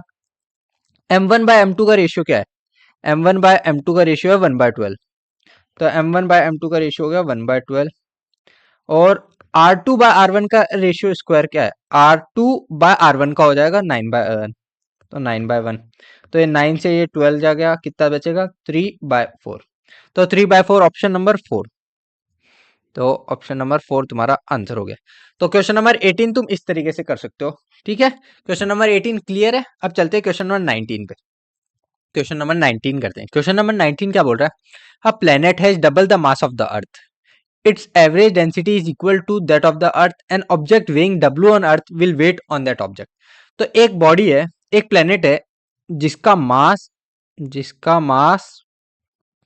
2 टाइम्स है मास ऑफ अर्थ के, लेकिन दोनों की डेंसिटी बराबर है। तो एक ऑब्जेक्ट है जिसका वेट w है अर्थ पे, तो उसका वेट उस प्लेनेट पे क्या होगा, ये हमसे पूछा है। तो यहाँ पे बोल रहा है कि density of planet density of earth के बराबर है। ठीक है, तो हम आगे प्रोसीड करते हैं कि डेंसिटी क्या होता है? Mass by volume. तो mass of planet by density of volume, volume of planet क्या होगा? 4/3 पाई आर प्लेनेट का क्यूब। यहाँ पर क्या है? Mass of earth by 4/3 pi R of earth का क्यूब। ठीक है, अब मास ऑफ प्लेनेट को हम क्या लिख सकते हैं? 2 टाइम्स मास ऑफ अर्थ लिख सकते हैं। मास ऑफ प्लेनेट को 2 टाइम्स मास ऑफ अर्थ लिख सकते हैं। तो यहाँ से मास ऑफ अर्थ कैंसिल हो गया, 4/3 पाई कैंसिल हो गया। तो यहाँ से हमारा रिलेशन क्या आएगा? इसको नेक्स्ट यहाँ पे लिख देते हैं। तो यहाँ से हमारा रिलेशन क्या है? आर पी ऑफ प्लेनेट का cube is equal to 2 times of radius of earth का क्यूब। तो ये हमारा रिलेशन है। तो यहां से हम क्या लिख सकते हैं, आर ऑफ प्लेनेट क्या लिख सकते हैं, आर ऑफ प्लेनेट को लिख सकते हैं 2⁻⁴ आर ऑफ अर्थ का आर ऑफ अर्थ, ये हम लिख सकते हैं। ठीक है, ये आ गया। अब क्या बोल रहा है कि एक ऑब्जेक्ट है जिसका मास अर्थ पे W है, तो लेट सपोज W मास है उस ऑब्जेक्ट का m, और g क्या लग रहा है अर्थ पे g। अब उस ऑब्जेक्ट को हम दूसरे प्लेनेट पे ले गए, तो वहां पर इसका मास कितना है m, और g कितना लग रहा है, तो वो g डैश बोल देते हैं। अब जो g डैश होगा वो किसके बराबर होगा, तो ये g डैश होगा m, g डैश किसके बराबर होता है, g of m planet, m planet by r square, r planet का स्क्वायर, r प्लेनेट स्क्वायर, ये हो जाएगा g डैश। अब यहाँ पे हम मास, तो मास था, ठीक है, बॉडी का मास था g, mp को क्या लिख सकते हैं, मास ऑफ प्लेनेट को क्या लिख सकते हैं, 2 times of mass of earth, mass of earth by R planet का स्क्वायर। आर प्लेनेट के स्क्वायर को अगर यहाँ पर हम स्क्वायर कर दें, तो आर प्लेनेट के स्क्वायर को क्या लिख सकते हैं, 2 × 2⁻⁴ आर ऑफ प्लेनेट का स्क्वायर। तो यहाँ पर हम आर प्लेनेट के स्क्वायर को क्या लिख सकते हैं, 2⁻⁴ आर प्लेनेट का स्क्वायर। अब यहाँ पर जो g था ये किसके बराबर था, तो ये था g mass of earth by radius of earth का स्क्वायर, तो g m e by R E का स्क्वायर था। तो यहाँ पर जो g यहाँ पर इसको अगर हम थोड़ा सा सिंप्लीफाई लिख दे, तो ये क्या आया, 2m g m e by 2⁻2/2 R E का स्क्वायर। अब जो ये वाला टर्म है, ये वाला टर्म, ये क्या हुआ, तो ये तुम्हारा g के बराबर हुआ, ये तुम्हारा g के बराबर हुआ। तो यहां से तुम्हारी वैल्यू क्या आई, 2m/2/2√3 mg। अब ये mg क्या है, mg तो तुम्हारा w है, तो 2/2⁻2/3 इंटू w ऐड कर देता हूँ। आई गेस पेज ऐड है, ऑलरेडी पेज ऐड है, तो अब मैं इसको सिंप्लीफाई करता हूँ। तो 2, तो हमारा जो w डैश आया था वो क्या आया था, 2/2⁻2/3 इंटू w। तो इसको क्या लिख सकते हैं, 2 × 1 - 2⁻3, तो ये क्या हो जाएगा w, तो ये क्या हो जाएगा 2⁻1/3 w। तो ये हमारा w डैश के बराबर आया है। तो ऑप्शन नंबर चेक करते हैं, 2 1/3 w, 2 1/3 w मतलब ऑप्शन नंबर सेकंड, तो इसका सेकंड आंसर होगा। तो इसको मार्क कर देते हैं सेकंड। तो इस तरीके से तुम क्वेश्चन नंबर 19 कर सकते हो। अब चलते हैं क्वेश्चन नंबर 20 पे। क्वेश्चन नंबर 20 क्या बोल रहा है, choose the incorrect statement from the following. The speed of the satellite in a given circular orbit remains constant. तो ये बात तुम्हें पता है कि स्पीड क्या होती है, √gm/r, तो ये कांस्टेंट होती है क्योंकि r रेडियस ऑफ अर्थ होता है, मास ऑफ ऑब्जेक्ट होता है, मास ऑफ सैटेलाइट होता है, तो ये कांस्टेंट है। तो पहला स्टेटमेंट तो सही है, तो ये तो करेक्ट है। सेकंड क्या बोल रहा है, for a planet revolving around the sun in an elliptical orbit the total energy of the planet remains constant. तो ये बात भी सही है कि प्लेनेट अगर कोई रिवॉल्व कर रहा है अराउंड द सन, तो उसकी जो टोटल एनर्जी होती है वो कांस्टेंट होती है, तो ये बात सही है। इसके बाद थर्ड स्टेटमेंट क्या बोल रहा है, the linear speed of a planet revolving around the sun remains constant.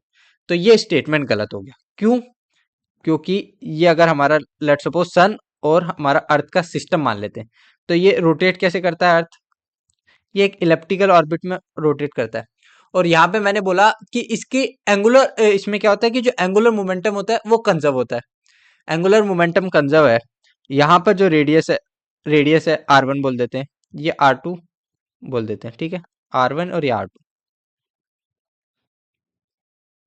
r1 r2 होता है।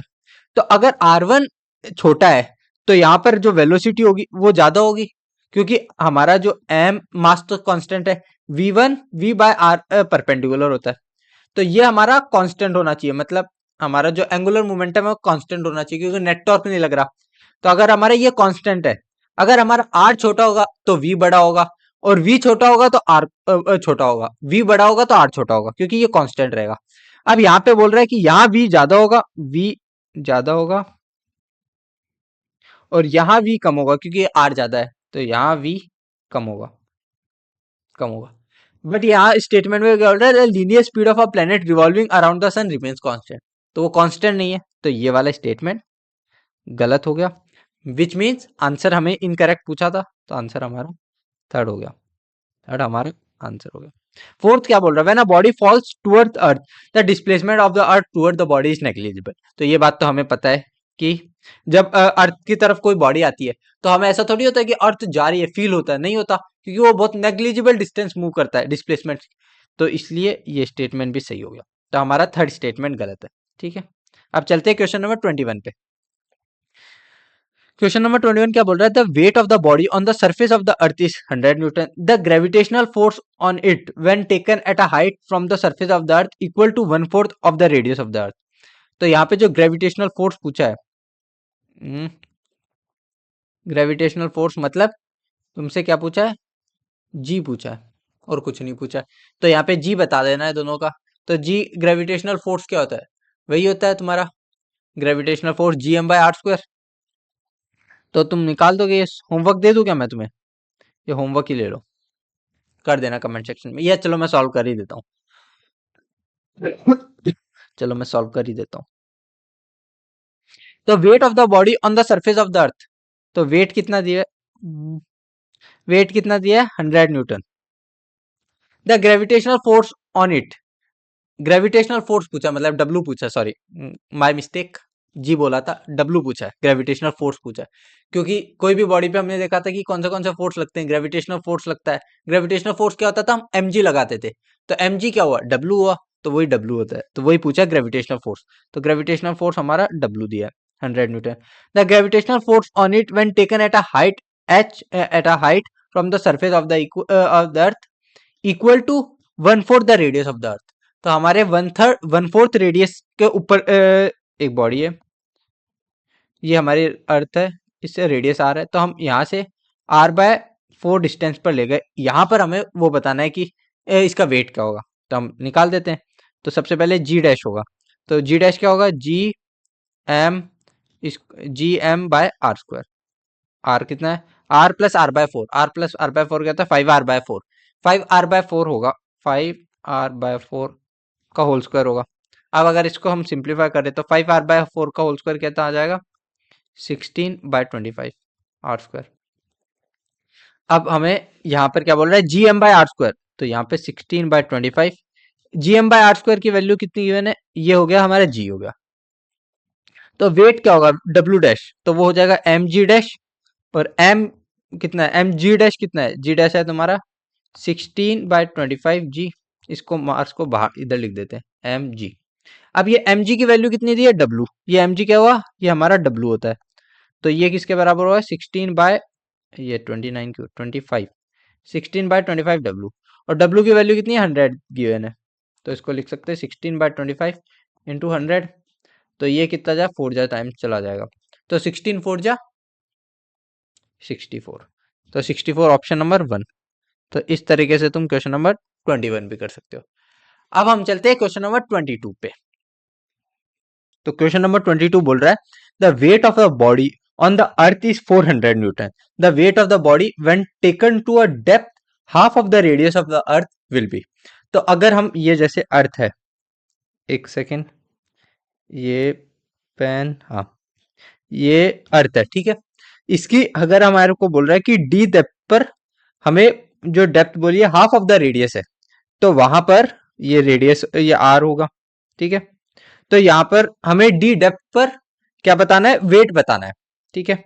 तो वेट क्या होता है, वेट होता है तुम्हारा m into G, acceleration due to gravity. अब जो चेंज होगा वो क्या होगा, तुम्हारा एक्सलेशन ड्यू टू ग्रेविटी। तो हम लेट सपोज जो न्यू डब्ल्यू डैश है वो तुम्हारा हो जाएगा m g डैश। अब g डैश निकालना है, g डैश क्या होता है, तो अगर कोई भी अर्थ के अंदर पॉइंट पे अगर हमें निकालना होता है तो हम कैसे निकालेंगे, तो उसका फॉर्मूला होता है g, अगर हमें निकालना है तो वो होता है Gm(x), x होता है यहां से डिस्टेंस, सेंटर से वो उसका पॉइंट का डिस्टेंस, रुको एक सेकेंड, सेंटर से इस पॉइंट का डिस्टेंस ये x होता है। तो अगर x को हमें लिखना होगा तो हम क्या लिख सकते हैं, r-d बाय r³, ये हमारा g होता है।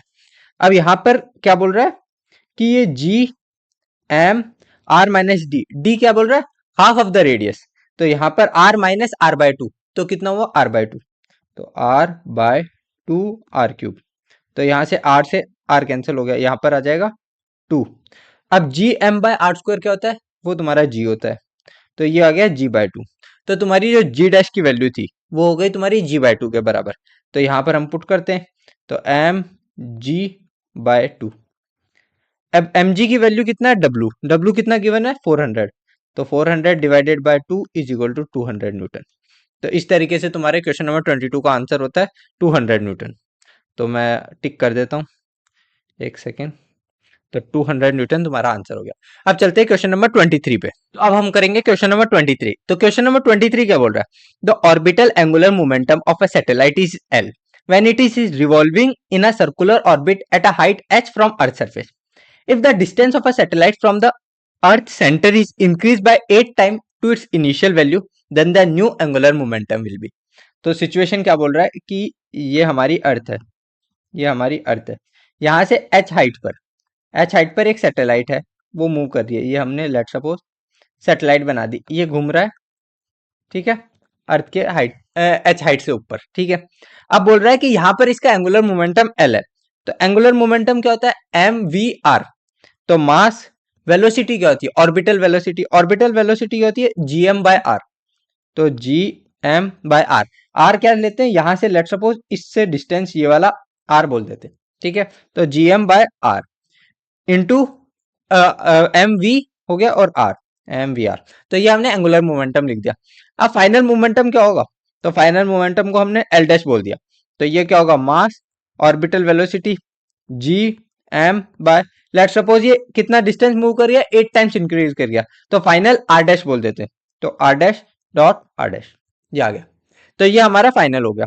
अब हमारा ये आर डैश क्या है, तो ये बोल रहा है कि if the distance of a satellite from the earth centre is increase by 8 times to its initial value. तो let suppose initial value R थी, उससे 8 टाइम इंक्रीज हो गया, तो 8 टाइम इंक्रीज हो गया मतलब प्लस 8 आर हो गया। तो यहां से टोटल आर डैश 9 आर के बराबर हो गया। तो अब हम पहली इक्वेशन को पहले सिंप्लीफाई कर देते हैं। तो एल किसके, यहां से एक आर कैंसिल होगा, तो ये आ जाएगा M G M by R, ये आ गया। सेकेंड इक्वेशन से क्या आएगा, L is equal to M G M R dash, और आर डैश की वैल्यू किसके बराबर है, 9 आर के बराबर। तो आर डैश यहाँ पर हम 9 आर पुट कर देंगे। अब ये इक्वेशन 1 हो गई, ये इक्वेशन 2 हो गई, दोनों को डिवाइड कर देते हैं। ये एल डैश था, तो L by L dash is equal to, M से एम कैंसिल हो जाएगा, ये एम अगर हम इसको डिवाइड कर दे, M G M R by M G M 9 R. तो यहाँ से M G M R cancel हो गया। तो यहाँ पर क्या आया, L by L dash is equal to 1/√9। तो √9 को क्या लिख सकते हैं, 1/3। तो यहाँ से हमारी जो एल डैश की वैल्यू आई है, इसको मैं यहाँ पे स्टेप दिख नहीं रहा होगा शायद, रुको इसको मूव करके यहाँ लिख देता हूँ। तो ये वाला स्टेप यहाँ आ गया। अब क्या होगा, तो यहाँ से हमारा जो एल डैश की वैल्यू है वो किसके बराबर आ जाएगी, तो एल डैश आ जाएगा तुम्हारा 3L। तो ऑप्शन नंबर कौन सा, 4। तो 4 तुम्हारा आंसर हो गया। तो इस तरीके से तुम क्वेश्चन नंबर 23 कर सकते हो। अब चलते हैं क्वेश्चन नंबर 24 पे।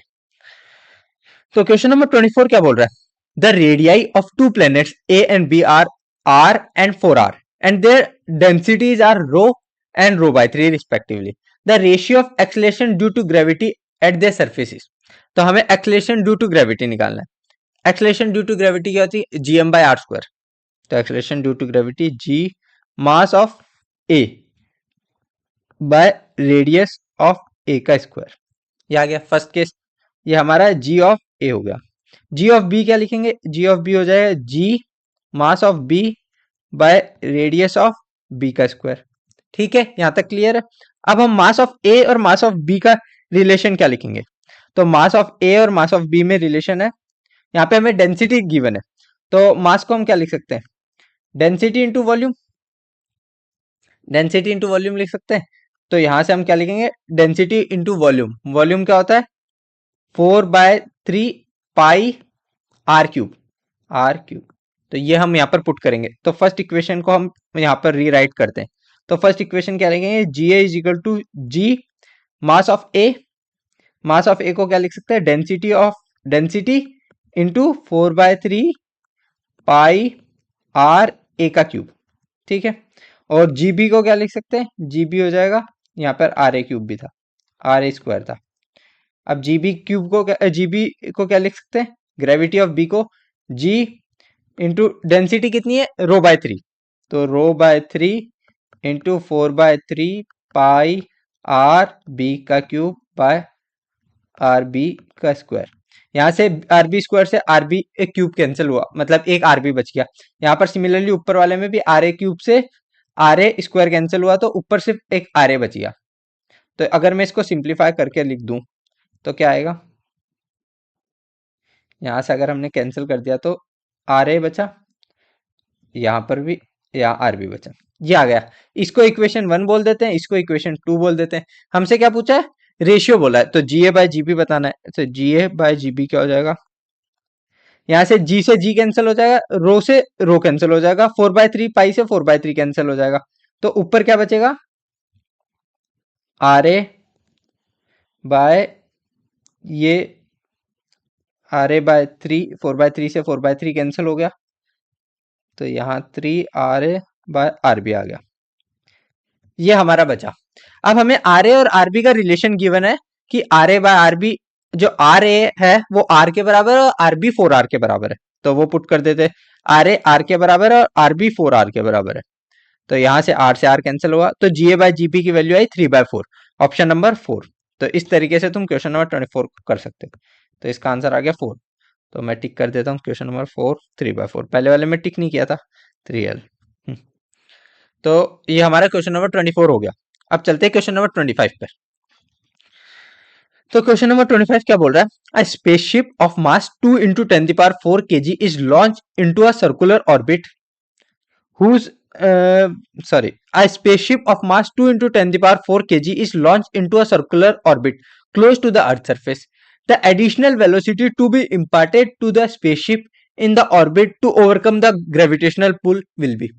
तो हमें बोल रहा है कि ये एक मतलब ये हमारी अर्थ है, एक स्पेसशिप था, ये लेट सपोज हमारा स्पेसशिप बना दिया, ठीक है। ये हमारा एक ऑर्बिटल वेलोसिटी में और एक ऑर्बिट में घूम रहा है, तो ऑर्बिटल वेलोसिटी क्या होती है, वी ऑर्बिटल होती है root G M by R, ठीक है। ये हमारी हो गई, या आर अर्थ का रेडियस नहीं, स्मॉल आर करते हैं, अर्थ के रेडियस आर है, ठीक है। ये इस ऑर्बिट में घूम रही है, तो हमें पूछा है कि हम कितनी वेलोसिटी इसको दे कि ये इसके ग्रेविटेशनल पुल को वो कर दे, क्या कर दे, ओवरकम कर दे, मतलब ये स्केप कर जाए अर्थ से। तो स्केप वेलोसिटी क्या होती है, तो स्केप वेलोसिटी हमारी होती है रूट ऑफ 2gm/r, 2gm/r, ये हमारी स्केप वेलोसिटी होती है। तो हम इसको यही करेंगे, तो सॉरी यहाँ पे gm/r आता है ना, gm/r, सॉरी माय मिस्टेक। तो ये हो गया हमारा ऑर्बिटल वेलोसिटी और ये हमारा स्केप वेलोसिटी। तो हमें कितनी स्पीड इसको दें कि ये इसको ओवरकम कर जाए, तो ये दोनों का डिफरेंस, तो v हमें इंपॉर्ट करनी पड़ेगी, v इंपार्ट एडिशनल, या v एडिशनल लिख देते हैं, v एडिशनल किसके बराबर होगी, जितनी हमें चाहिए वी एस्केप कराने के लिए, और कितनी हमारे पास है वी ऑर्बिटल, तो इनका डिफरेंस ही तो हमें जितनी एडिशनल रिक्वायरमेंट है, तो ये क्या हो जाएगी, तो यहां से हम कर सकते हैं gm/r कॉमन ले लेंगे, gm/r कॉमन ले लेंगे तो क्या बचेगा √2 - 1, ये हमारी बची। तो अब इसको सिंप्लीफाई कर देते हैं, तो gm/r को हम क्या लिख सकते हैं, gm/r को लिख सकते हैं, gm/r को हम लिख सकते हैं रूट ऑफ जी आर √2 - 1, तो √2 माइनस जी और आर, तो जी की वैल्यू कितनी लेनी है, 10 लेनी है, तो 10 इंटू 6400, तो ये वैल्यू किसके बराबर आ गई, 64 होता है 8 और ये हो गया 100, 100 आया 10, 64 100 किलोमीटर है, तो मीटर में करेंगे तो इसको कितना आया 10⁻³ और √2 - 1, ये रूट था। तो इसको अगर हम सिंप्लीफाई करें यहाँ पर तो ये कितना आ जाएगा 8 इंटू 10⁻³ √2 - 1 मीटर पर second.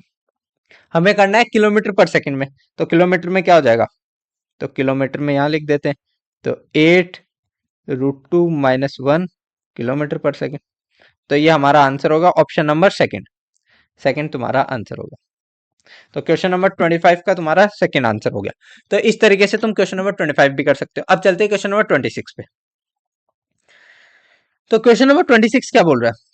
Two planets A and B of radii r and 1.5 r have density rho and rho by 2. The ratio of acceleration due to gravity at the surface of B to A. तो हमने ये वाला question किया था GA bye GB, यहाँ पे GB bye GA पूछा है, यहाँ पे डेंसिटी चेंज कर दी और रेडियस चेंज कर दी। तो ये तुम्हारे लिए होमवर्क है, ये होमवर्क है। सेम क्वेश्चन है, सिर्फ वैल्यू चेंज की है, उसके अलावा कुछ भी नहीं था क्वेश्चन में। अब चलते हैं क्वेश्चन नंबर 27 पे। क्वेश्चन नंबर 27 क्या बोल रहा है? Two identical particle each of mass m go round a circle of radius a under the action of their mutual gravitation attraction the angular speed of each particle will be. तो ये वाला question भी हमने पहले किया था, question number याद नहीं है लेकिन हमने ये पहले क्वेश्चन किया था। तो ये वाला क्वेश्चन भी तुम्हारे लिए होमवर्क है। तो मैंने होमवर्क दिए, उन सबका आंसर कमेंट सेक्शन में बताना, ठीक है। अब चलते हैं क्वेश्चन नंबर 28 पे। तो क्वेश्चन नंबर 28 क्या बोल रहा है? The acceleration due to gravity on the surface of the earth is g. If the diameter of the earth reduces to half of its original value and mass remains constant, then acceleration due to gravity on the surface of the earth would be. तो हमें क्या बोल रहा है कि acceleration due to gravity जो कि होता है g, ये क्या होता है gm by r square। Okay, ये सरफेस पे होता है। If the diameter of the earth reduces to half of its original value, तो अगर हमें बोल रहा है कि ये कांस्टेंट रहेगा और ये कांस्टेंट रहेगा, ये दोनों चीजें कांस्टेंट रहेगी, और हमारा जो आर है उसको हमने हाफ कर दिया। अगर हम आर को हाफ करेंगे तो रेडियस क्या है? ये इनवर्स प्रोपोर्शनल है, इनवर्स रिलेशन है, और वो भी स्क्वायर के फॉर्म में है।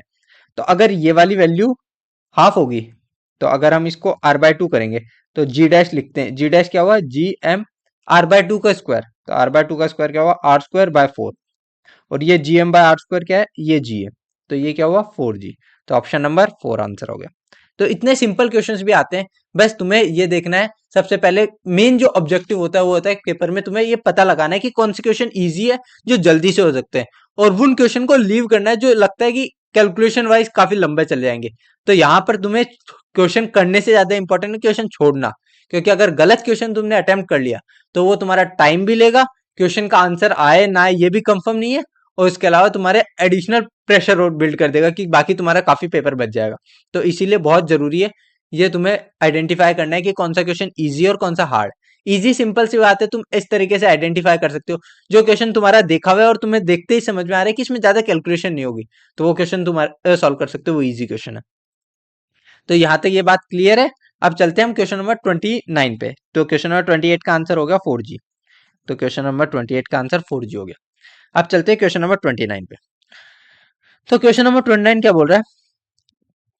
The angular speed of the moon in its orbit about the earth is more than the angular speed of the earth in its orbit around the sun. तो यहाँ पर बोल रहा है एंगुलर स्पीड की बात कर रहा है। सबसे पहले हमारा टाइम पीरियड क्या होता है? तो अर्थ मून का, एक सेकेंड, तो मून का टाइम, ये क्या हो रहा है? हाँ, तो मून का टाइम पीरियड क्या होता है? तो मून का अराउंड टाइम पीरियड होता है 28 डेज के अराउंड होता है, ठीक है। ऑलमोस्ट 27 होता है, 28, ठीक है, इसके अराउंड होता है। और अर्थ सन के अराउंड कितना होता है? मून का हो गया, अर्थ मून का इसके अराउंड हो गया, और अर्थ का कितना होता है? सन के अराउंड। तो अर्थ का टाइम पीरियड होता है 365 डेज।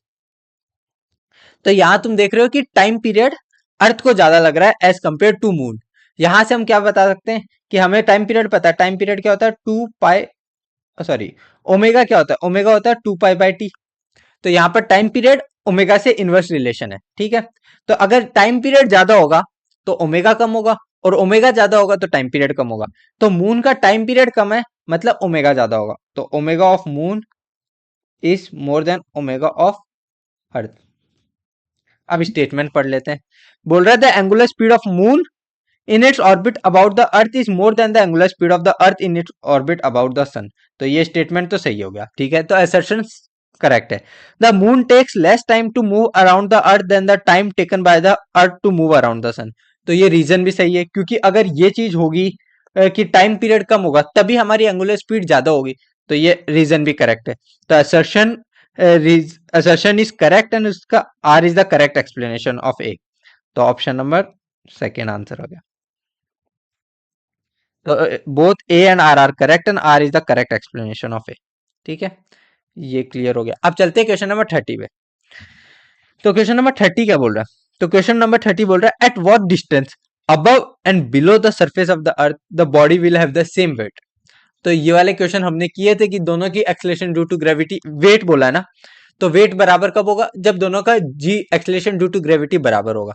तो हमारा अर्थ के अंदर कितना होता है? G M X by R cube, और अर्थ के बाहर क्या होता है? G M by are square. तो हम दोनों को कंपेयर करेंगे, वहां से हमारी जो डी वैल्यू पूछी है तो डी वैल्यू निकालेंगे। कैसे निकालेंगे? वो लिख देता हूँ, एक्सप्रेशन लिख देता हूँ, बाकी तुम सॉल्व कर लेना।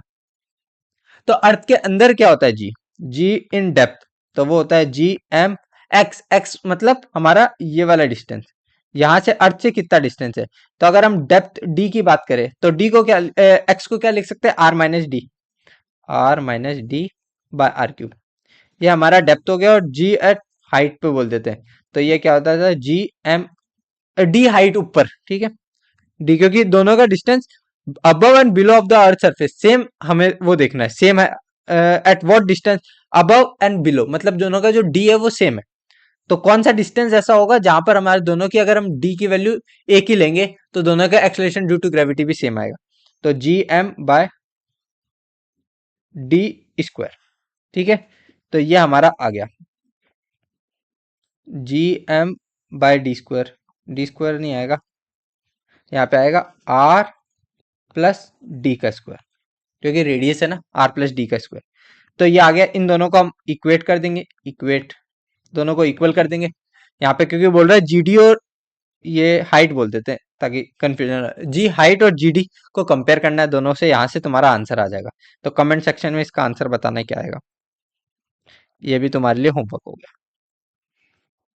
मैंने कंसेप्ट बता दिया, दोनों को इक्वल करोगे, G M R minus D by R cube is equal to G M by R plus D का होल स्क्वायर। इन दोनों को इक्वेट करोगे, यहाँ से जीएम से जीएम कैंसिल हो गया।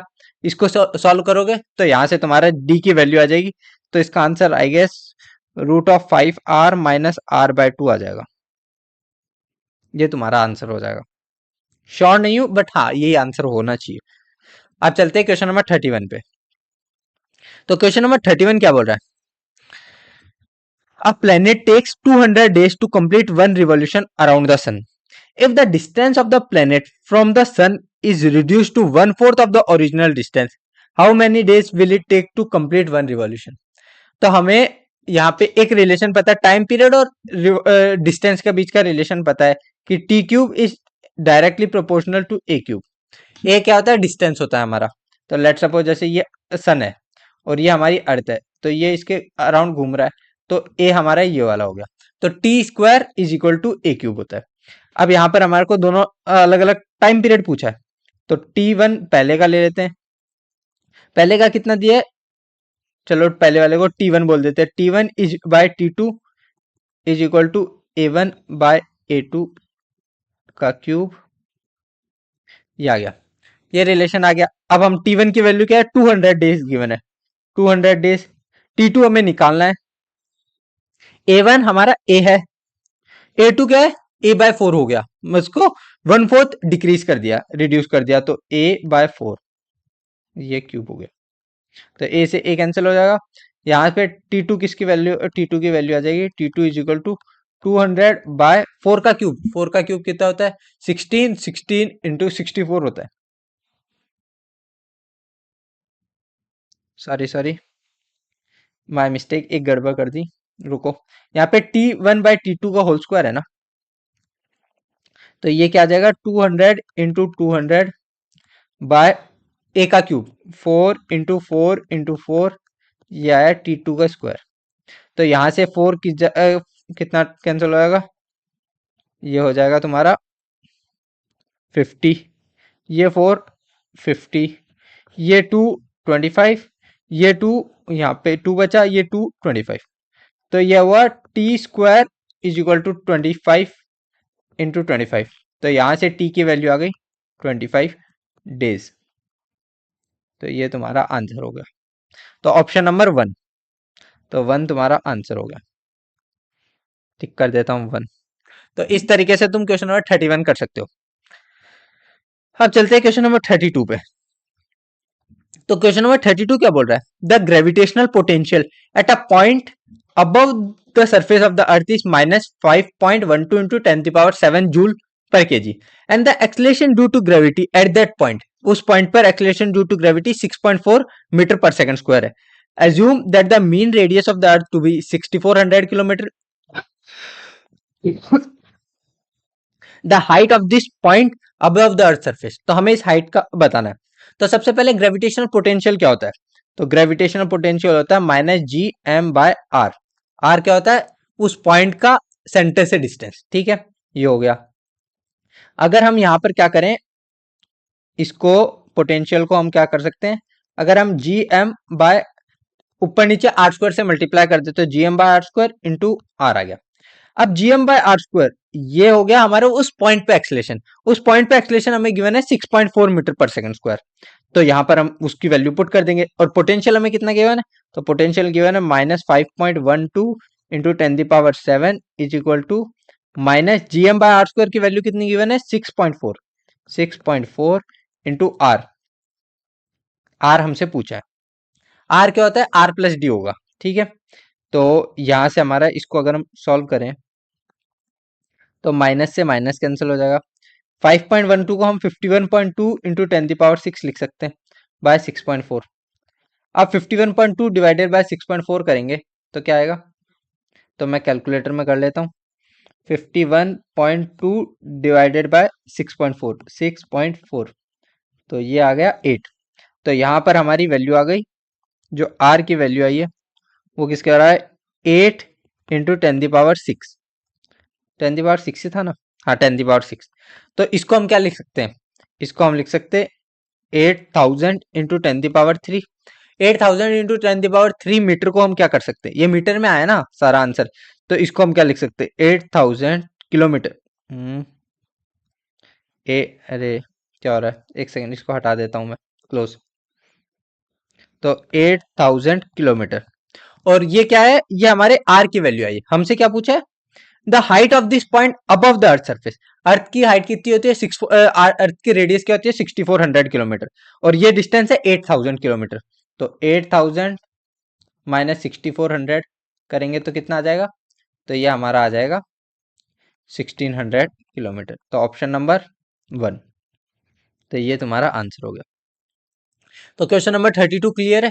कोई भी क्वेश्चन में कोई भी डाउट है तो कमेंट सेक्शन में पूछ लेना, कोई प्रॉब्लम नहीं है, आराम से तुम्हें जितना जो समझ में नहीं आ रहा है कमेंट सेक्शन में पूछना।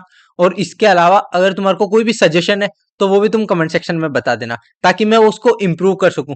कहीं तुम्हें लग रहा है कि स्लो है पेस या पेस फास्ट है, या इसको थोड़ा अच्छे से समझाना, या कुछ भी प्रॉब्लम है ना, तो कमेंट सेक्शन में बताना ताकि मैं उसको इम्प्रूव कर सकूं, ठीक है। अब चलते हैं क्वेश्चन नंबर 33 पे। और बाकी अगर वीडियो अच्छा लग रहा है तो चैनल को सब्सक्राइब कर देना और वीडियो को लाइक करना मत भूलना, ठीक है। तो आप क्वेश्चन नंबर 33 देखते हैं। तो क्वेश्चन नंबर 33 क्या बोल रहा है, escape velocity of a body from earth is 11.2 kilometre पर सेकंड, ठीक है। if the radius of a planet to be 1/3 of the radius of earth and mass be 1/6 that of earth, the escape velocity from the plate planet होगा, यहाँ पे planet गलती से plate लिखा, ठीक है। तो हमारी इसके वेलोसिटी क्या होती है, इसके वेलोसिटी होती है 2gm/r, 2gm/r।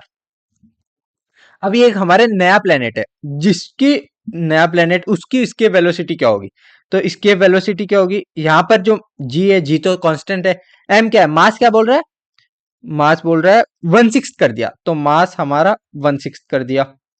और जो रेडियस है वो क्या कर दिया, रेडियस 1/3 कर दिया, तो रेडियस r/3 करेंगे तो 3 ऊपर चला गया, तो यहां से 3 ये 2 जा कैंसिल हो गया। अब इसको हम क्या लिख सकते हैं, 1/√2 इंटू 2gm/r, 2gm/r। अब ये 2gm/r इसकी वैल्यू किसके बराबर है, तो ये तो हमारी अर्थ की ये स्केप वेलोसिटी है, स्केप वेलोसिटी गिवन है 11.2, तो इसकी वैल्यू हमारी 11.2 किलोमीटर पर सेकेंड आ गया। तो अगर हम वेलोसिटी इसके वेलोसिटी एट प्लेनेट निकालेंगे तो 11.2 डिवाइडेड बाय √2 किलोमीटर पर सेकेंड आ जाएगा। तो इसको डिवाइड करते हैं 11.2, तो यहाँ से हम क्लियर 11.2 डिवाइडेड बाय 1.41, ले लेते हैं, ठीक है। 1.41 वैल्यू होती है, तो यहाँ पे 7.94 वैल्यू आ रही है। तो ऑप्शन चेक करते हैं, तो 7.9 किलोमीटर पर सेकेंड, तो ऑप्शन नंबर 4 आ गया। तो 4 तुम्हारा आंसर हो गया। तो 4 आंसर हो गया। तो इस तरीके से तुम क्वेश्चन नंबर 33 कर सकते हो। अब चलते हैं क्वेश्चन नंबर 34 पे। तो हम करेंगे क्वेश्चन नंबर 34। क्वेश्चन नंबर 34 क्या बोल रहा है? 4 identical particles of mass m are kept at the four corner of a square. If the gravitational force exerted on one of the masses by the other masses is ये जो भी है expression ये given है, the length of the side of the square is। तो हम let suppose ये वाला स्क्वायर है, ये हमारा एक स्क्वायर है, ये हमने स्क्वायर बना दिया, इसके 4 मासेस रखे हैं कॉर्नर पे, मास m m m और m, ठीक है।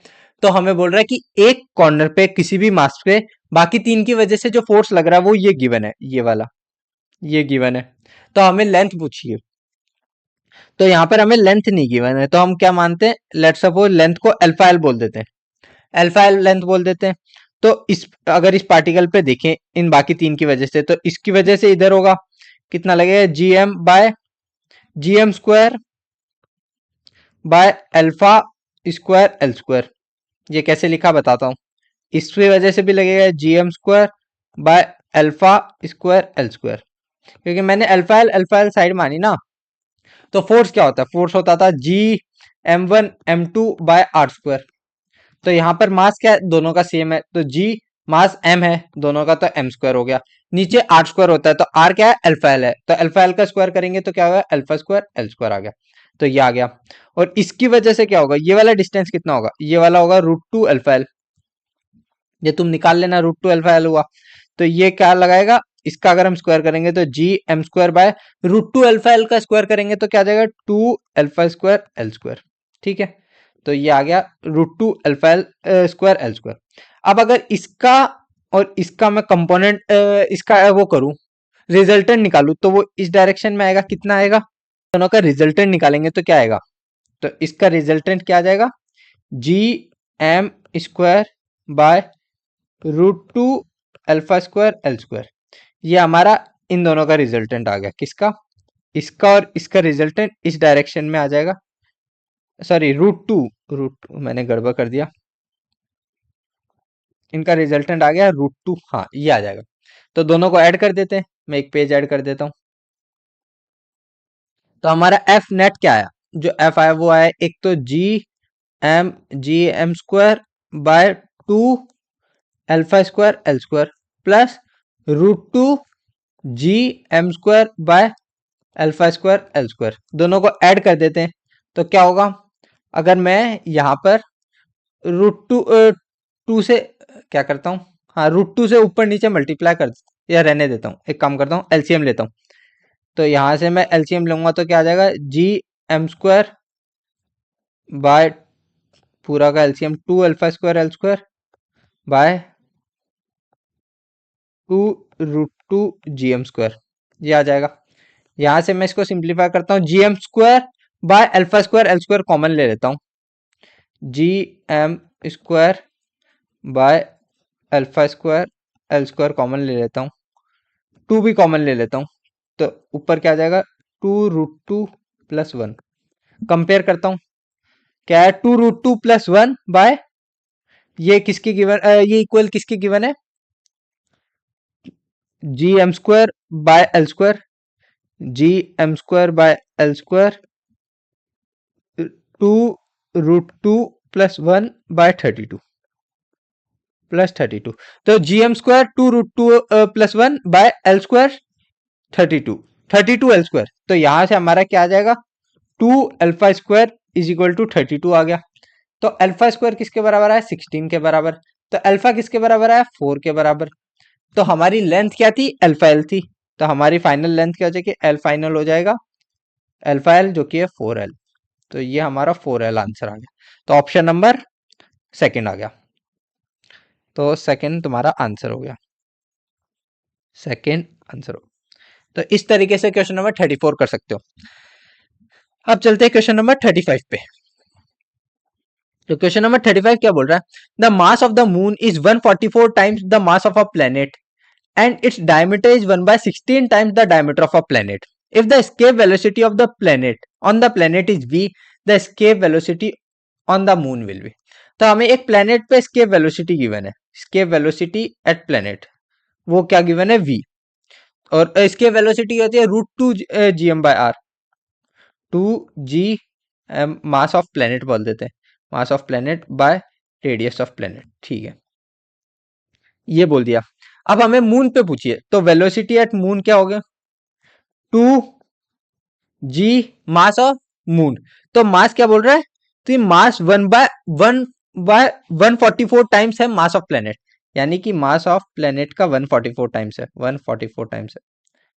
और क्या बोल रहा है, डायमीटर 1/16 है, अगर डायमीटर 1/16 है तो रेडियस भी 1/16 होगा, तो रेडियस क्या है, 1/16 है, तो आर प्लेनेट की रेडियस 1/16 है, ठीक है।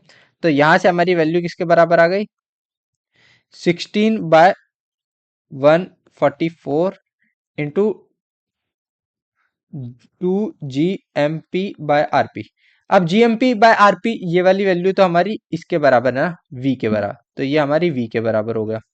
तो अब √16/144 को अगर हम सिंप्लीफाई करें तो ये क्या हो जाएगा, ऊपर आ जाएगा 4, नीचे आ जाएगा 12v, तो ये कैंसिल हुआ, तो यहाँ पर आया v/3। तो हमारी जो v डैश या v मून होगी वो क्या है, v/3 के बराबर आ गया, तो ऑप्शन नंबर 1, तो 1 आंसर हो गया। तो इस तरीके से क्वेश्चन नंबर 35 कर सकते हो। अब चलते हैं क्वेश्चन नंबर 36 पे। क्वेश्चन नंबर 36 क्या बोल रहा है, if r is the radius of the earth and acceleration due to gravity on the surface of the earth is g is equal to pi square meter per second square, then the length of the seconds pendulum at a height h is equal to 2r from the surface of the earth। सबसे पहले हमें क्या बोल रहा है कि हाँ time period क्या होता है, तो टाइम पीरियड होता है हमारा 2 पाई √L/g, ठीक है, यहां पर हमारा ये टाइम पीरियड होता है। तो हमें बोल रहा है कि at height h is equal to 2r पे पूछा है, तो वहां पर क्या चेंज होगा, ये हमारा जी इफेक्टिव चेंज होगा, इसके अलावा कुछ भी चेंज नहीं होगा। तो हमारा जी इफेक्टिव वहां पर क्या होगा, तो ये जी इफेक्टिव वहां पर क्या आएगा, तो जी इफेक्टिव आ जाएगा gm/r² होता है, तो g मास m/r², r² यहाँ पर क्या होगा, h is equal to 2r from the surface, यानी r 3 टाइम्स हो गया, तो 3r का स्क्वायर हो गया, तो ये क्या है gm/9r²। अब ये gm/r² है, ये वाली वैल्यू तो हमारी g के बराबर है, तो g/9, तो g इफेक्टिव g/9 हो गया है। और टाइम पीरियड हमें सेकंड पेंडुलम का बोला है, सेकंड पेंडुलम का टाइम पीरियड होता है 2 सेकंड, ये तुम्हें याद रखना होगा अगर तुम्हें नहीं पता है, time period for second pendulum, seconds pendulum is 2 second, ये तुम्हें याद रखना है, ठीक है। सेकंड पेंडुलम का टाइम पीरियड 2 सेकंड होता है, तो यहां पर हम टाइम पीरियड पुट करेंगे, तो 2 is equal to 2 pi L by g effective, g effective क्या था, g/9, g/9, g/9, और g को क्या बोल रहा है, पाई² पुट कर सकते हैं, तो g पाई² के बराबर है, तो यहाँ पे पाई² पुट करेंगे, तो ये पाई बाहर आएगा, तो इस पाई से कैंसिल हो जाएगा, पाई² पाई कैंसिल हो गया, तो यहाँ पर आया 2 इज इक्वल टू 2, √9 बाहर आएगा, अगर √9 बाहर आएगा तो ये क्या हो जाएगा 2 इंटू 3 √L, तो यहाँ से 2 से 2 कैंसिल हुआ, तो यहाँ पर √L की वैल्यू किसके बराबर आ गई, 1/3 का, तो अगर स्क्वायर करेंगे तो L की वैल्यू आ गई 1/9 मीटर के, तो ऑप्शन नंबर सेकंड, सेकंड तुम्हारा आंसर हो गया, तो सेकंड तुम्हारा आंसर हो गया। तो क्वेश्चन नंबर 36 क्लियर है। अब चलते हैं क्वेश्चन नंबर 37 पे। तो क्वेश्चन नंबर 37 क्या बोल रहा है, a light planet is revolving around a massive star in a circular orbit of radius r with the period of revolution t. If the force of attraction between planet and star is proportional to r की power -3/2, then the correct option is। तो अगर ये हमारा planet है, sorry ये हमारा star है, ये स्टार है और ये हमारा प्लेनेट है, ये स्टार बोल देते हैं और ये प्लेनेट है,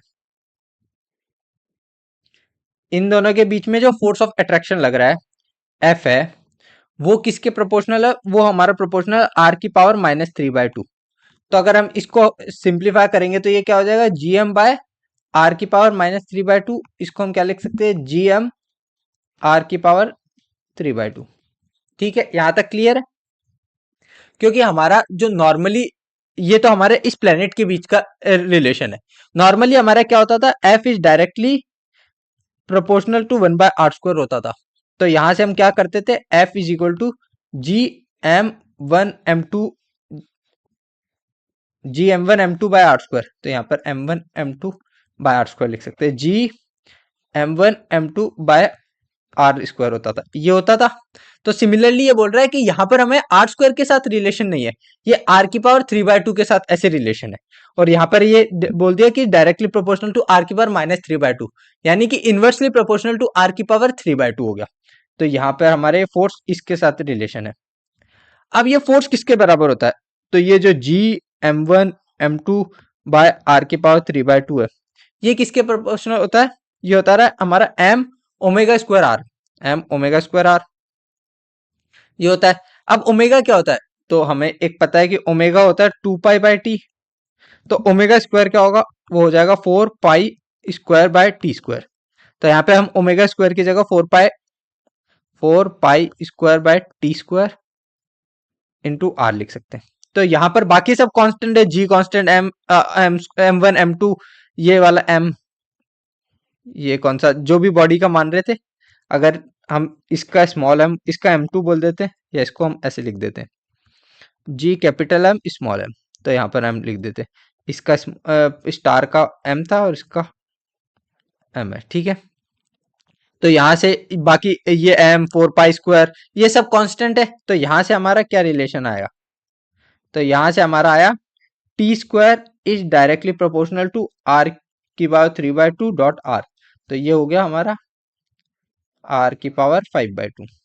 तो हमारा आंसर आ गया t² is directly proportional to r की पावर 5/2, जो कि हमारा ऑप्शन नंबर 1। तो 1 हमारा आंसर हो गया, आंसर हो गया हमारा 1। तो इस तरीके से तुम क्वेश्चन नंबर 37 कर सकते हो। क्लियर तो हो रहा है ना। अगर तुम्हें कोई भी डाउट है, मैंने पहले भी बताया था कि कमेंट सेक्शन में पूछ लेना, तो ताकि मेरे को पता चले, फीडबैक मिले कि क्या किस चीज को बेटर करा जा सकता है, किसको अलग तरीके से समझाया जा सकता है। ठीक है, तो वो तुम्हारे कमेंट सेक्शन से, कमेंट से ही पता चलेगा कि क्या इंप्रूव करना चाहिए। ठीक है, तो अब चलते हैं क्वेश्चन नंबर 38 पे। तो क्वेश्चन नंबर 38 क्या बोल रहा है, a 90 kg body placed at a 2r distance from the surface of the earth experience gravitational pull of. यानी यहाँ पर क्या पूछा है, डब्लू पूछा है, तो जी निकालोगे, जी। तो ये तुम्हारे लिए होमवर्क है, ये वाला क्वेश्चन इजी क्वेश्चन था। तो यहाँ पर वेट क्या होता है, mg, मास तुम्हें गिवा है 90, जी डैश निकालोगे, जी डैश तुम gm/r² फॉर्मूले से निकालोगे, उससे आंसर आ जाएगा। तो क्वेश्चन नंबर 38 होमवर्क हो गया। क्वेश्चन नंबर 39 क्या बोल रहा है, kinetic energy match the column है। बोल रहा है kinetic energy of a planet. तो काइनेटिक एनर्जी क्या होती है, तो काइनेटिक एनर्जी होती है Gm/2r होती है, ये हमारी काइनेटिक एनर्जी होती है। तो यहाँ पर r की जगह a यूज किया है, तो काइनेटिक एनर्जी कौन सा हो गया, Gmm/2r। तो ऑप्शन नंबर ए का हो गया सेकंड। इसके बाद gravitational potential energy, gravitational potential होती है -Gm1m2/r। तो वो होता है Gmm/r, r की जगह a यूज होगा। तो ये कौन सा ऑप्शन में है, -Gmm/a। तो ऑप्शन नंबर बी का 1, तो बी का 1 हो गया। सी क्या बोल रहा है, total mechanical energy of the planet. Total क्या होती है, gravitation potential energy plus kinetic energy. तो पोटेंशियल एनर्जी क्या है, -Gmm/a plus kinetic energy Gmm/2 है। तो ये आ गया -Gmm/2 है। तो ऑप्शन नंबर कौन सा है, तो सी का ऑप्शन 4, सी का 4 हो गया। और डी का, तो डी का तो बचा हुआ कौन सा हो गया, 1 हो गया, 2 हो गया, 3, डी का 3 हो जाएगा। तो ए का सेकंड, ए का सेकंड, बी का फर्स्ट, बी का फर्स्ट, सी का फोर्थ, सी का फोर्थ, डी का थर्ड। तो ऑप्शन नंबर सेकंड तुम्हारा आंसर होगा। तो सेकंड आंसर हो गया। ठीक है, क्वेश्चन नंबर 39 क्लियर है। अब चलते हैं क्वेश्चन नंबर 40 पे। तो क्वेश्चन नंबर 40 क्या बोल रहा है, in hydrogen like system the ratio of Coulombian force and gravitational force between an electron and a proton is in the order of. तो हमें बोल रहा है ग्रेविटेशनल फोर्स, नहीं sorry, Coulombian force by gravitational force का ratio बोला है electron and proton के लिए, वो किस ऑर्डर का होगा। तो हमारा फोर्स क्या होता है, अगर हम कोलम्बियन फोर्स लिखे, कोलम्बियन, कोलम्ब लिख देते हैं, तो ये क्या होता है k q one q two by r, k q one q two by are square. तो के की वैल्यू क्या होती है 9 इंटू 10⁹ तो 9 इंटू 10⁹ हो गया। और क्यू वन मतलब इलेक्ट्रॉन का चार्ज, तो चार्ज क्या होता है 1.6 इंटू 10⁻⁹ और प्रोटॉन का भी चार्ज तो सेम ही होता है, बस प्लस माइनस होता है, तो प्रोटॉन का चार्ज 1.6 इंटू 10⁻⁹ और नीचे आया आर स्क्वायर। अब बोल रहा है फोर्स ऑफ ग्रेविटेशनल, तो ग्रेविटेशनल का क्या होता है, तो जी की वैल्यू क्या होती है, तो जी की वैल्यू होती है तुम्हारी 6.67 इंटू 10⁻⁻11। अब मास क्या होता है, मास प्रोटॉन का मास कितना होता है, तो प्रोटॉन का मास होता है तुम्हारा 1.6 इंटू 10⁻⁻27। और तुम्हारा इलेक्ट्रॉन का मास क्या होता है, तो इलेक्ट्रॉन का मास होता है 9.1 इंटू 10⁻31। 9.1 इंटू 10⁻31, तो ये हमारा इलेक्ट्रॉन का मास हो गया बाय आर स्क्वायर। तो दोनों को डिवाइड करते हैं, ये क्या, आर स्क्वायर, दोनों को डिवाइड करेंगे तो हमारी वैल्यू आ जाएगी, कितनी हो जाएगी, कैलकुलेटर करते हैं। तो हम पहले पावर कैलकुलेट कर लेते हैं, हमें कोलम्बियन बाई यही है ना, तो यहाँ से हमारा आर स्क्वायर से आर स्क्वायर कैंसिल हो जाएगा। 10 दी पावर ऊपर आ गया 38, 38 में से 9 चला गया तो ऊपर पावर आ गया, पावर क्या है 10 दी पावर 38, 19 38 में से 9 गया तो कितना बचेगा, तो तुम्हारा पावर बची -29 के अराउंड पावर बची है। और नीचे क्या है 11, 31, 27, तो 31 27 कितना होगा 27, 31, 30 30 60 60 58 58 और 11 68 69, तो ये 69 हो गए, 10⁻⁻69 हो गया। तो अगर ये ऊपर जाएगा तो ये किसके ऑर्डर के आएगा, 10⁻40 का ऑर्डर आएगा। अब ये वाली वैल्यू अगर हम सिंप्लीफाई करेंगे तो ये क्या आएगा, हमारी बची 9, ऊपर क्या बोला 9 into 1.6 into 1.6 upon 6.67 into 1.6 into 9.1। इसको कैलकुलेटर में कर लेते हैं, तो 9 इंटू 1.6 इंटू 1.6 डिवाइडेड बाय क्या था 6.67 इंटू 1.6, 6.67 डिवाइडेड 1.6, 1.6 डिवाइडेड बाय 9.1 था, आई गेस 9.1 डिवाइडेड बाय 9.1, तो ये आ रही है 0.23। तो हमारा आंसर क्या आया 0.23 इंटू 10⁻40। तो ये क्या, इसको क्या लिख सकते हैं 2.3 इंटू 10⁻39। तो ये कौन सा ऑर्डर का हो गया 10⁻39, तो ऑप्शन नंबर 1, तो 1 तुम्हारा आंसर हो गया।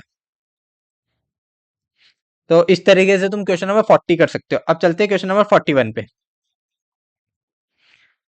तो क्वेश्चन नंबर 41 क्या बोल रहा है, a simple pendulum doing small oscillation at a place R height above the earth surface has time period t1 equal to 4 second.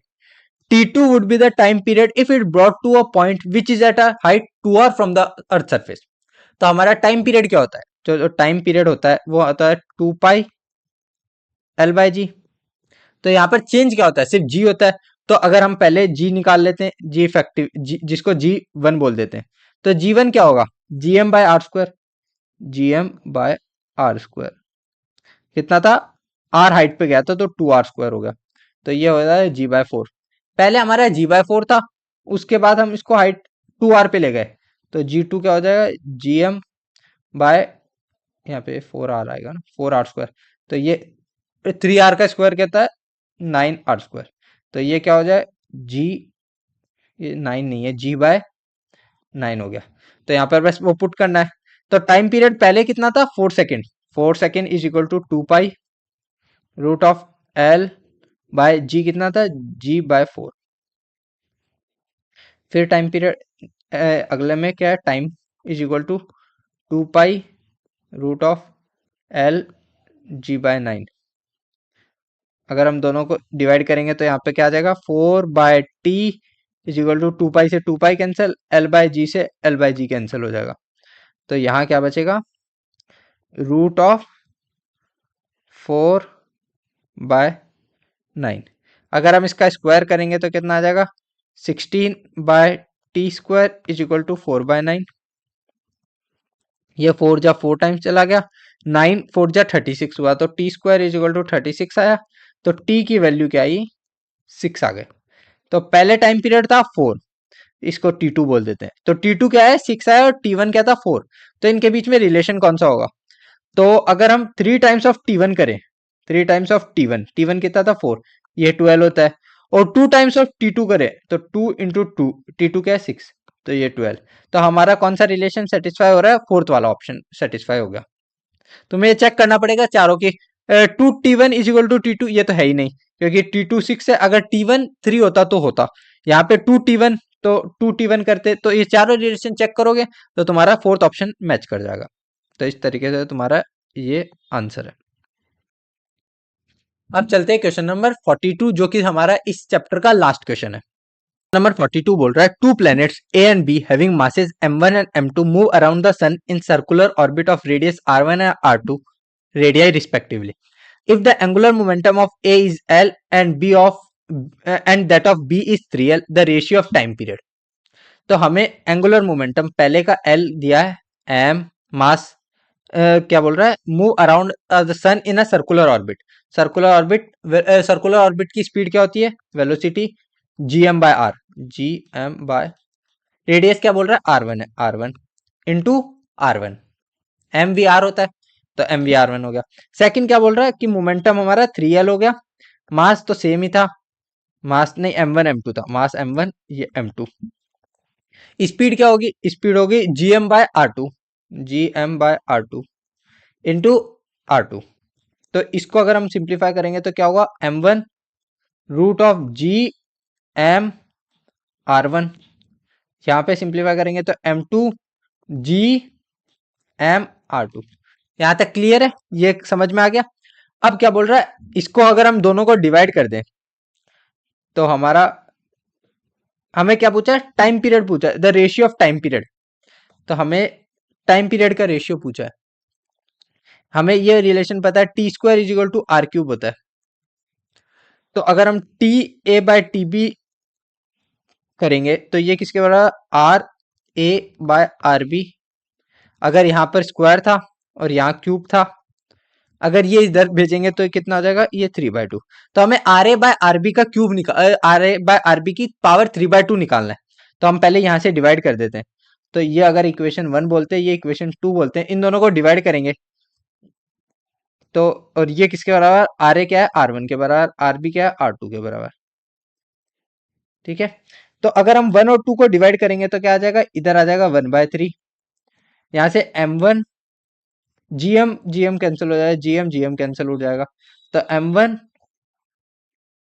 Root of r1, m1/m2 root of r1/r2 आया।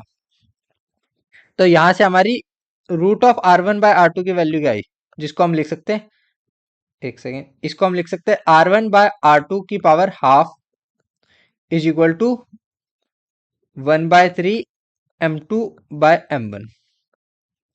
ये हमारा clear है यहाँ तक, एक पेज ऐड कर देता हूं मैं। तो हमारा रिलेशन आ गया r1/r2 की power 1/2 is equal to 1/3 m2/m1। अगर हमें क्या निकालना है, हमें निकालना है r1/r2 की पावर 3/2। तो अगर हम दोनों साइड क्यूब कर देते हैं, तो क्यूब करेंगे तो क्या आ जाएगा, r1/r2 का क्यूब करेंगे तो ये हो गया 3/2। तो यहाँ पर क्यूब करेंगे तो क्या है, 1/27 m2 का क्यूब बाय m1 का क्यूब। ये आ जाए, इसको कंबाइन में लिख सकते हैं, m2/m1 का क्यूब। ये आ गया, और ये हमारा किसके बराबर था, तो ये हमारा टाइम पीरियड के बराबर था, तो TA/TB के बराबर था। तो हमारा ऑप्शन चेक करते हैं, 1/27 m2/m1 का क्यूब, 1/27 m2/m1 का क्यूब, ऑप्शन नंबर सेकंड। तो ऑप्शन नंबर सेकंड तुम्हारा आंसर हो गया, सेकंड आंसर हो गया। तो इस तरीके से तुम्हारे लगभग 42 क्वेश्चन मैंने करवा दिए, और ग्रेविटेशन में तुम ये 42 कर लेते हो तो तुम्हारे मोस्टली जितना प्रोबेबल हाई प्रोबेबिलिटी है कि तुम्हारा जेईई मेन में क्वेश्चन बन जाएगा, क्योंकि ये सारे मोस्टली जितने भी रिपीटेड कंसेप्ट है ना वो सारे इसमें मैंने कवर करा दिए। तो इन 42 क्वेश्चन को अच्छे से सबको अच्छे से समझ के करना है। और अगर तुम सबसे पहले तो तुम्हें खुद से ट्राई करना है ये सारे क्वेश्चन, तुम्हें पहले वीडियो पॉज करना है, खुद से सॉल्व करना है, अगर सॉल्व नहीं होता तब तुम्हें सॉल्यूशन देखना है, तभी ये वीडियो बेनिफिट करेंगे, अदरवाइज तुम एक तरह से लेक्चर की तरह देख रहे हो और उसका कोई बेनिफिट नहीं होगा। तो इसीलिए आराम से वीडियो को पहले पॉज करोगे, सॉल्व करोगे, फिर उसके बाद वीडियो को स्टार्ट करोगे अगर तुम्हें सॉल्यूशन समझ में नहीं आया। ठीक है, इसके साथ मैं वीडियो को एंड करता हूं, मिलते हैं नेक्स्ट वीडियो में जो कि होगा हमारा मैकेनिकल प्रॉपर्टीज ऑफ सॉलिड। तब तक के लिए टाटा बाय बाय।